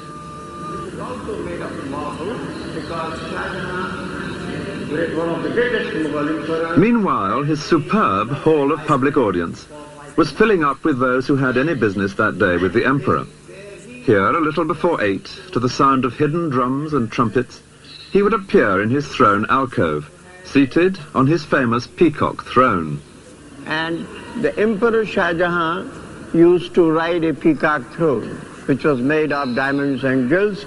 It was later on was taken by Nadir Shah to Iran. This is one of the most spacious buildings. Here nobles and ministers, they stood for the judgment of the king, and they were provided golden and silver sticks, like your shooting sticks, to hang on if they felt tired. The servants whisking flies from the imperial presents stood on the heads of 2 golden elephants. And the business conducted here was as formal as this picture suggests. Behind the hall of public audience is a courtyard, to which in those days only a few trusted ministers and servants would be admitted. Here Shah Jahan would retire after his public appearance to carry on with the real business of state, in the equivalent of a cabinet meeting. This took place in his hall of private audience, a cool marble pavilion with views over the river. When the business of state was completed, it was already past noon, time for the emperor to slip into the harem for a meal. Here he presided over another court. It consisted only of women and eunuchs, but it was organized much like the one outside. Out of sight, behind what a writer of the time called the screens of purity, there lived a thriving community, abounding in gossip and rumor, and alive with intense ambitions and jealousies, as everyone competed for the favor of a single and almost unlimited source of wealth, the emperor himself. The emperor lived in his harem in a state of pampered isolation. At meals, for example, he alone would eat, sitting cross-legged on rich carpets. All around, set on white calico cloths, would be dozens of gold and silver vessels, each filled with a separate delicacy. To either side of him, a beautiful girl would be kneeling. The emperor would point to a particular dish, a eunuch would hand it to the girl, and the girl would serve him. After lunch, a siesta, with or without a girl, followed by an afternoon visit to a mosque for more prayers. And then, any further discussion with his ministers that might be needed, before returning finally to the harem for supper, this time with musical entertainment provided by the women. By 10 o'clock, Shah Jahan was in bed. A woman, chosen for her soothing voice, would read to him. His favorite book was the diary of his ancestor, Babur, telling how he had captured India. In 4 generations, from nothing to all this, it was most satisfactory. Shah Jahan had seized the throne by force, but he was determined to hand it on peacefully to his favorite, Dara Shikoh, the elder of the 2 boys who had been held as hostages before his own accession.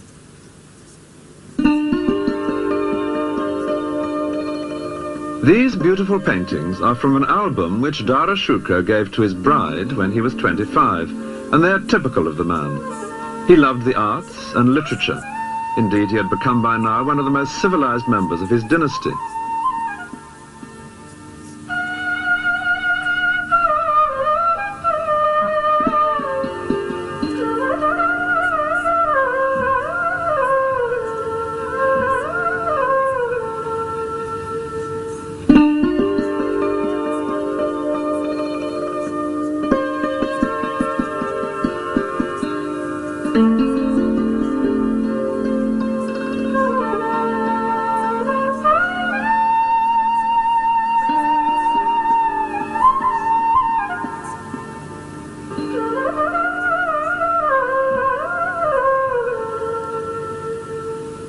By contrast, Dara Shikoh's brother, and most likely rival for the throne, Aurangzeb, was being toughened rather than civilized by the passing years, being almost permanently away at war. Orcha was where Aurangzeb's military skills were first revealed. The Raja here was unruly, so Shah Jahan sent Aurangzeb, still only 16, to reassert imperial authority. He did so, and entertained his father in the Raja's own palace. Father and son now perpetrated an outrage which was a major change of policy. They demolished the local Hindu temples. The young Aurangzeb was beginning in the way he meant to continue. Soon he was adding spectacular further conquests. Even the great southern city of Hyderabad would eventually fall to him. It was famous then, as it is now, for its jewels.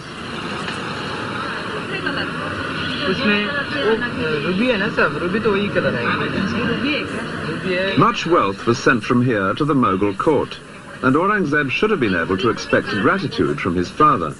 Instead, his capture of this city only revealed the obstacles that were now being put in his way. Garnet is darker than this.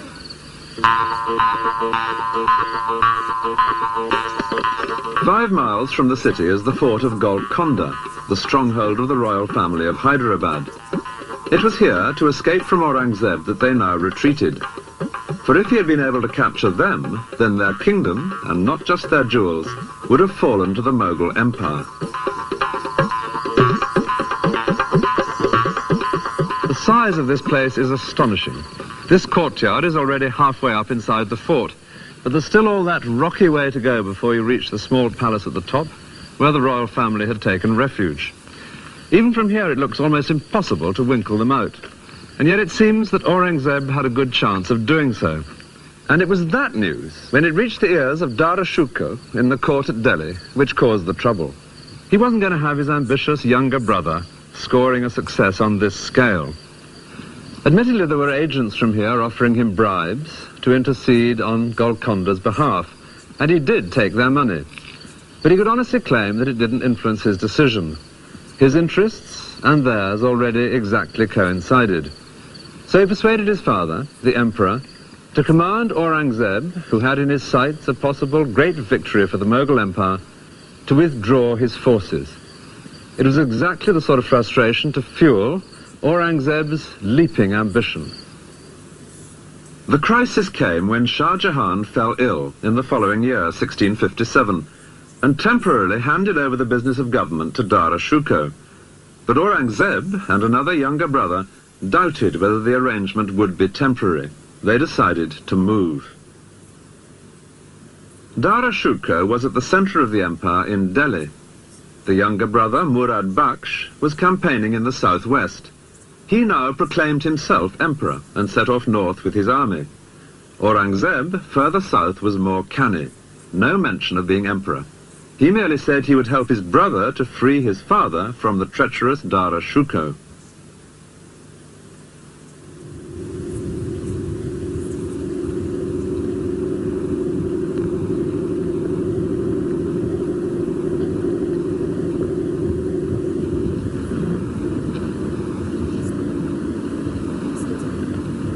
It was on a hot summer's day under a blazing sun that the two armies met on an open, dusty plain south of Agra.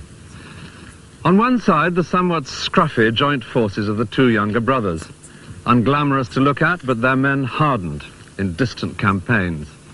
On the other, the imperial army, headed by Dara Shikoh.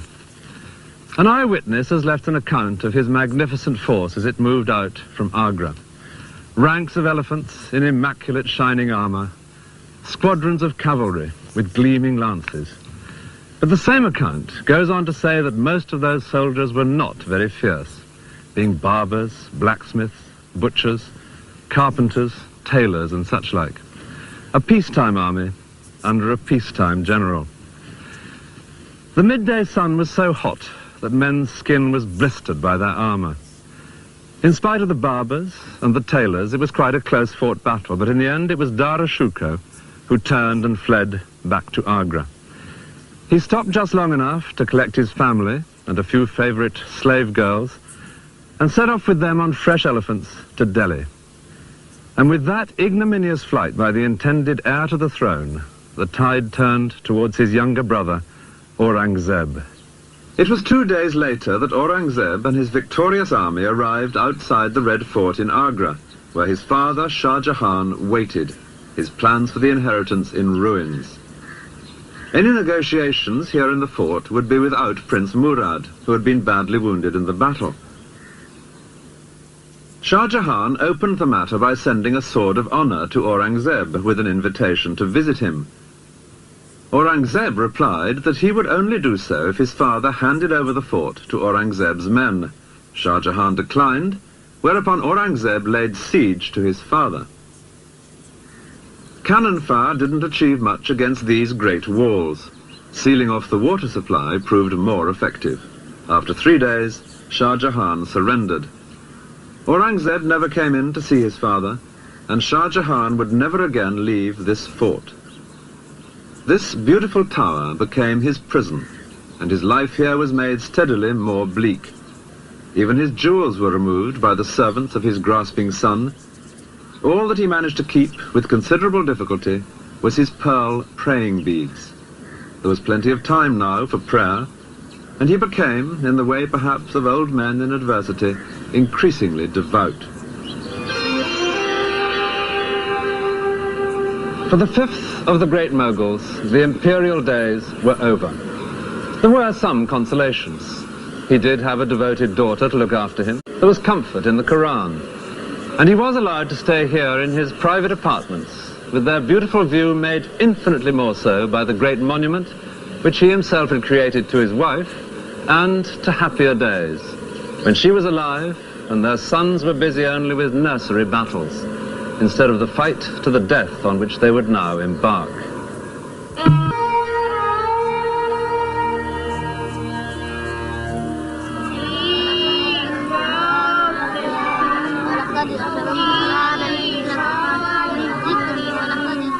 Learning the words of the Holy Book by heart.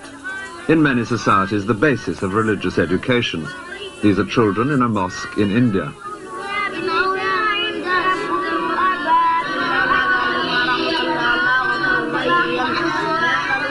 This kind of learning is seen as instilling two virtues, knowledge of the Quran and a sense of discipline.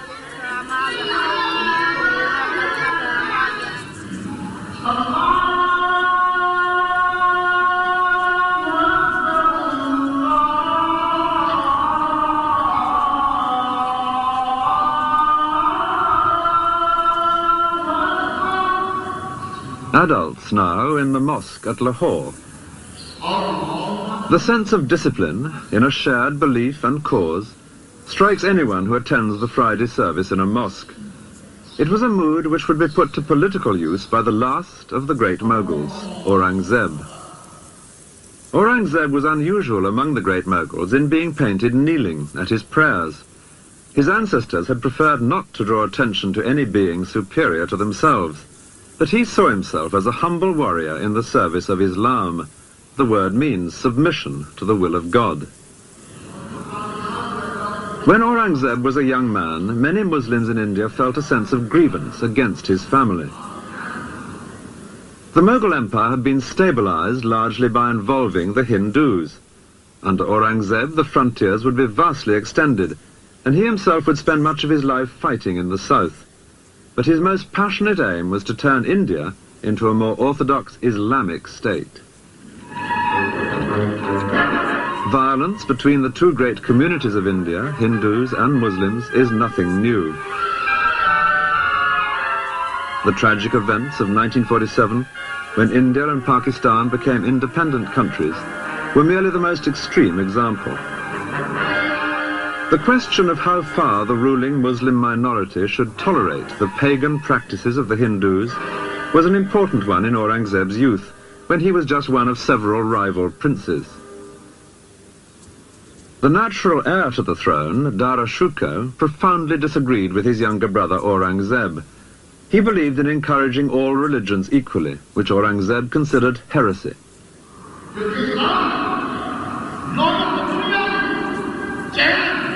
The Quran gives clear guidance. Muslims must allow Jews and Christians to worship freely, but should place restrictions on other religions. It had been Mughal policy to lift these restrictions from the Hindus, but this offended the more orthodox in the Muslim community.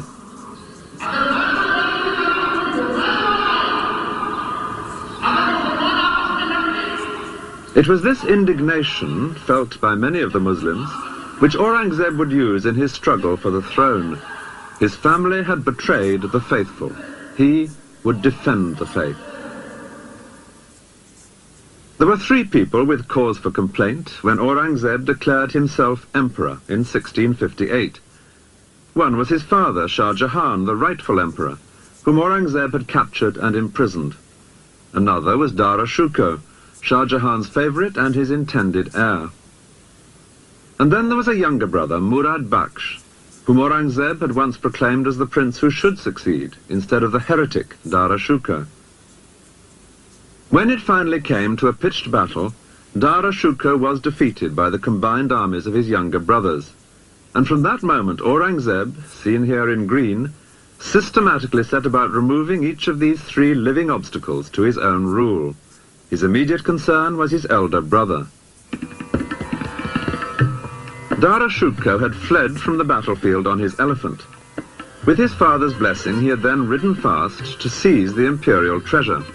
The intention was to buy himself another army with which to fight Aurangzeb.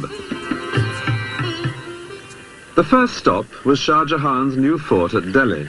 Here there was great wealth, but Aurangzeb was hard on his heels. The same thing in Lahore. Again, vast treasure. Again, no time to transform it into trained soldiers. After 6 months in remote places, Dara Shukar did at last return with an army, and the two rivals confronted each other in the hills surrounding the town of Ajmer, some 300 miles south of Lahore. These marble pavilions by the lake at Ajmer were built for Shah Jahan, two of whose sons were now fighting their final battle a few miles away.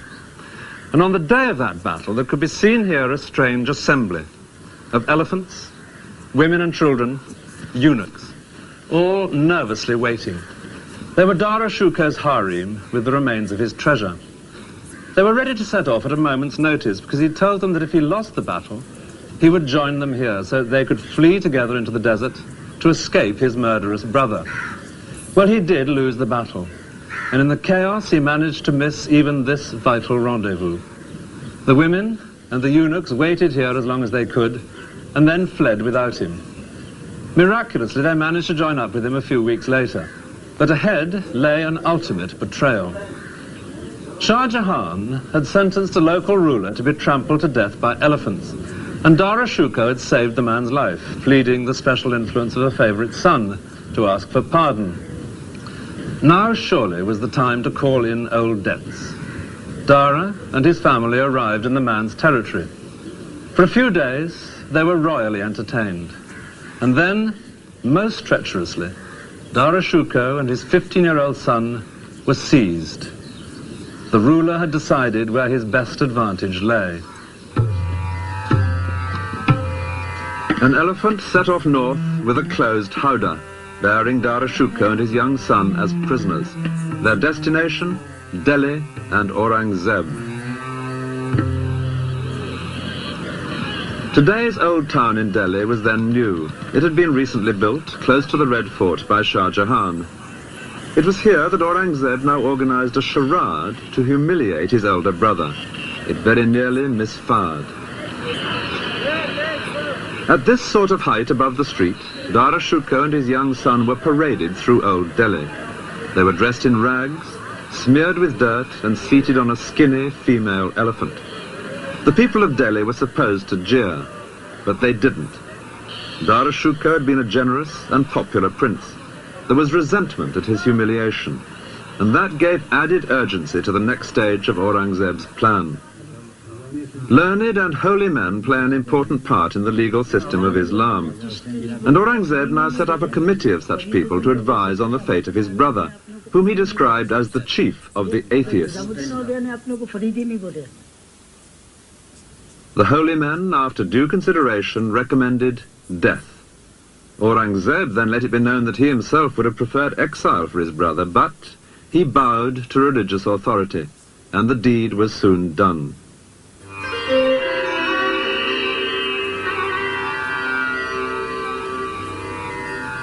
Next in line was the younger brother, Murad Bakhsh, who had once been Aurangzeb's ally, but now found himself his prisoner. Aurangzeb kept him in the impregnable fortress of Gwalior. He had captured him by a ruse which violated not only brotherly ties, but even the laws of hospitality. Aurangzeb had invited Murad to dine in his tent at a time when they were still allies. Aurangzeb himself was much too pious a Muslim to touch alcohol, but there was plenty of wine for Murad. And afterwards, Aurangzeb suggested a soothing massage from a beautiful slave girl. Murad fell asleep, knowing that his own guard was standing watch over him to warn of any danger. But the guard was cleverly distracted for a moment and was silently strangled. Murad awoke to find himself a prisoner. That same night, 4 elephants set off from Aurangzeb's camp in 4 different directions. Each carried a closed howdah, making it hard for any rescue party to decide which to pursue. The one with Murad Baksh inside delivered him to a succession of prisons, and eventually to the dark security of Gwalior.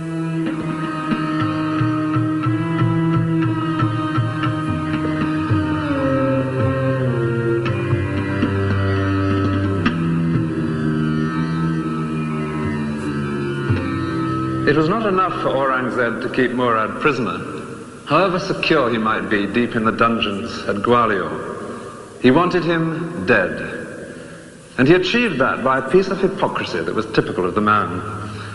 Murad had once had a man murdered, and that gave Aurangzeb his chance. Under Muslim law, only the relatives of the murdered man can demand justice. Aurangzeb now sought out those relatives. The eldest son refused to take action, but the second son was persuaded to bring a case, and the judge found Murad guilty. The second son could still have accepted money for his father's life, but with due prompting, he refused any payment, which left only death as the penalty. Aurangzeb, apparently with the deepest regret, said that the law was the law, and the guilty man must die even if he did happen to be the emperor's brother. But to emphasize his own personal distaste for vindictiveness, he rewarded not the second son, but the eldest one, for refusing to indulge in vendetta.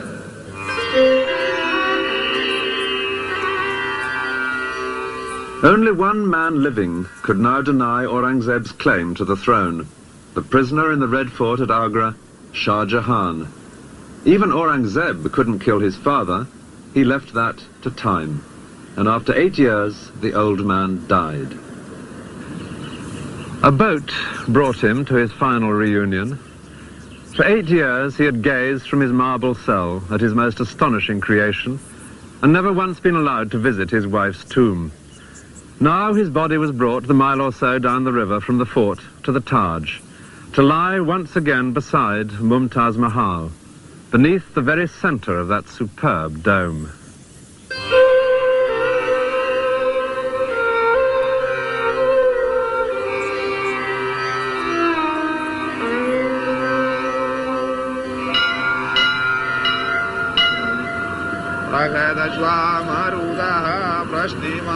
For the Hindu majority, Aurangzeb's firm hold on the throne was unwelcome news. The Quran says that unbelievers must pay a special tax. Aurangzeb's great-grandfather, Akbar, had freed them from this, in the tolerant mood of which Aurangzeb so strongly disapproved. Aurangzeb, having less interest in communal harmony, now reintroduced the much-hated tax.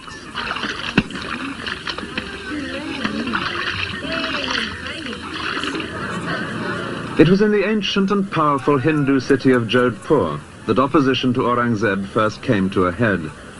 Above the marketplace, there towers one of the most spectacular forts of Rajasthan. The family holding this fort had been closely allied with the Mughals ever since the time of Akbar. Now they became restless, and Aurangzeb sent his favorite son, also called Akbar, with a large army to bring this place under control. But the Jodhpur royal family made most tempting proposals to the young prince. His bigoted father, they said, was tearing the empire apart. What India needed was a broad-minded Mughal emperor, like the great Akbar, whose name the prince shared. If their Rajput army, they suggested, were combined with his Mughal army, they could together overthrow his father and place a new Akbar on the throne. The Rajputs were famous fighters. The plot seemed a good one. The prince agreed to join them. For Aurangzeb, it was a most dangerous moment. He happened to be not far away, but he was directing a much smaller force from his red imperial tent. Only the emperor used a red tent, and in effect it's a version in canvas and embroidery of the white marble columns and arches among which he would hold private audience when at home in a palace. This is in the museum in Jodhpur Fort, and is the only one of its kind to have survived. But as Aurangzeb sat in his tent, he was aware that this time he would only be saved by his own genius for deception. He set to work. He knew that his son would not march into battle except on a day approved by his astrologers. Well, naturally, Aurangzeb had spies in his son's camp, and they now bribed the astrologers to look into their charts and to find there that, to be absolutely certain of good luck, a little delay was advisable. That delay gave Aurangzeb time to bring up more troops.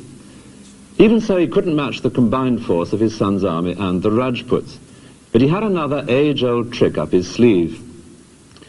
As the opposing armies moved closer, with battle almost certain on the next day, Aurangzeb wrote a letter to his son, congratulating him on the brilliant way in which he had brought such a large Rajput army into the trap which they had together prepared for them.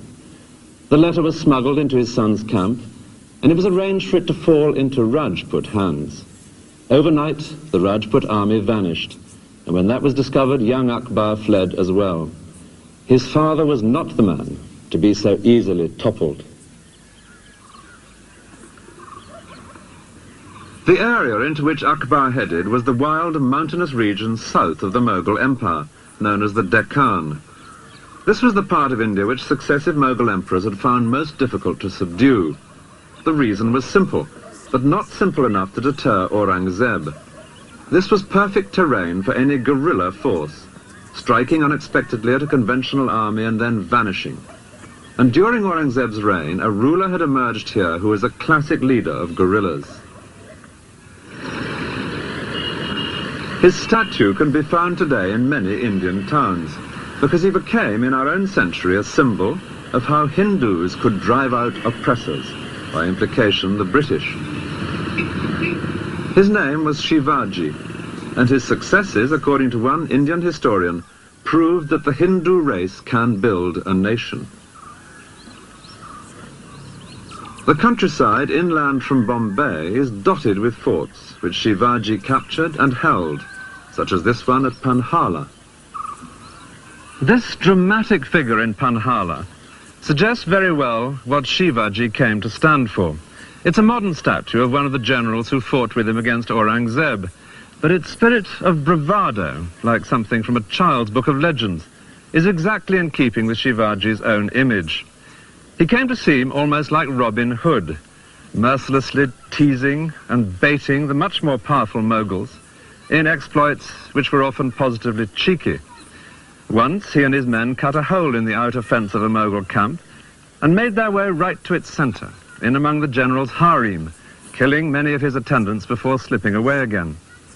On another occasion, he himself escaped from Mughal captivity by being carried out hidden in a large basket of cakes and sweets. This romantic character had died the year before Aurangzeb's son rebelled, and the young prince came down to these regions to join forces with Shivaji's son. Aurangzeb decided to pursue him south, to punish this impertinent alliance.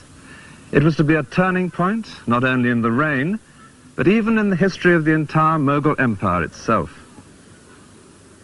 Aurangzeb was already 62. He would grow old campaigning in the south, trying to subdue this turbulent region long after his son Akbar had thought better of it and slipped away to Persia. The heartland of the Mughal Empire had long been this area. Aurangzeb would add vast territories to the south, and in the last 27 years of his life he never once set foot outside this area, representing a drastic change of policy. With this move south, the centre of gravity of the Mughal Empire shifted. The places connected with Aurangzeb are all down here. Aurangabad, the city named after himself, which he virtually made his capital. The numerous Hindu forts which he constantly tried to wrest from the followers of Shivaji, such as Panhala, and the capital cities of the two great southern Muslim kingdoms which he was determined to conquer, Hyderabad and Bijapur. Both had held out against his ancestors. Both, to his great pride, would fall to him. Bijapur after a long siege in 1686. And at Hyderabad, the next year, he captured the greatest fort of all. But his men finally got inside these defences not by force of arms, but by bribery. Money would increasingly become the only way his sieges were brought to a successful end. Through this countryside, Aurangzeb would move back and forth with 500,000 people, his army and camp followers. But however far they marched, and however many forts they took possession of, the situation somehow never seemed to get any better. This hilltop fort of Panhala is typical of the frustrations of Aurangzeb's last years. Soldiering on well into his 80s, he was like an old bear plagued by bees. He would take a fort and fill it with his soldiers, and then as soon as he'd moved on, the enemy would take it back again. He'd first captured this one in 1691, and now, 10 years later, here he was, back again trying to capture it once more. And it's at that moment that we have an unexpectedly vivid picture of the stubborn old man. Most improbably, at this place, miles from anywhere, a British ambassador arrived from the court of William III, hoping to open up trade. He found chaos, a vast, insanitary camp, deep in mud, with despair and corruption and drunkenness among the troops. The shining exception was Aurangzeb himself, now aged 82. The ambassador describes him passing through the camp to visit the siege works. He was all white, robe, turban, beard. He was carried through the crowd on an open litter, but he never once looked up from the book he was reading, undoubtedly the Quran. As another European visitor wrote, he had by now a craze for being held a saint. He was 89 when he finally died, and he died as he had hoped, on a Friday, the Muslim holy day, just after saying his prayers. This building, a few miles from Agra, is an example of how affairs at the centre of empire had gone from bad to worse during Aurangzeb's long absence. It is the tomb of his great-grandfather Akbar, a holy place indeed for the family. Yet this tomb was now pillaged by the local population. Its gold and silver plate was removed, and its rich carpets. It was just one example of the anarchy which would destroy the empire towards the end of Aurangzeb's reign and after his death.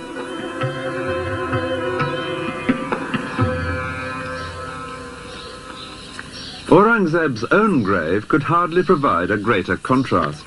It's in the south, 15 miles from Aurangabad at Kuldabad. No great gateways and gardens and terraces here, just small whitewashed courtyards leading to a flight of 3 steps.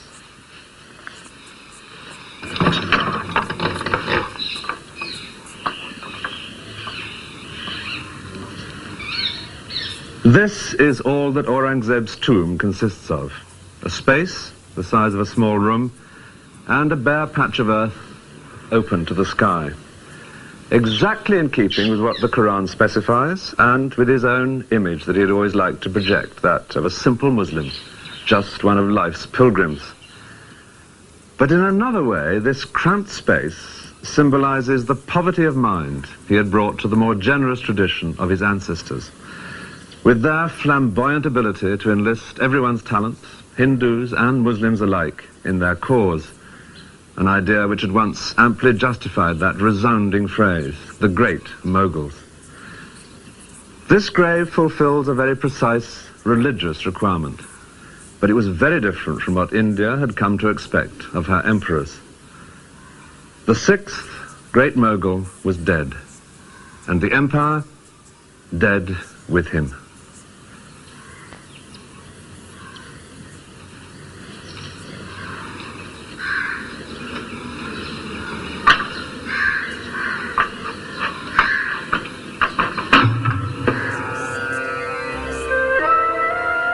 Many of the later Indian princes were descended from men who grabbed parts of the Mughal Empire after Aurangzeb's death.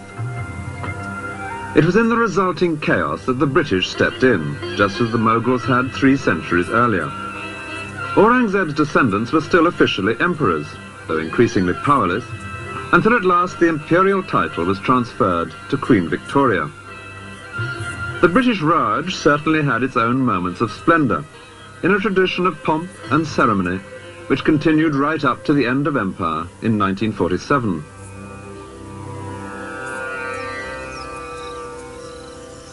But it would be hard to maintain that any rulers of India, before or since, have ever shown quite the flair and the style of the great Mughals.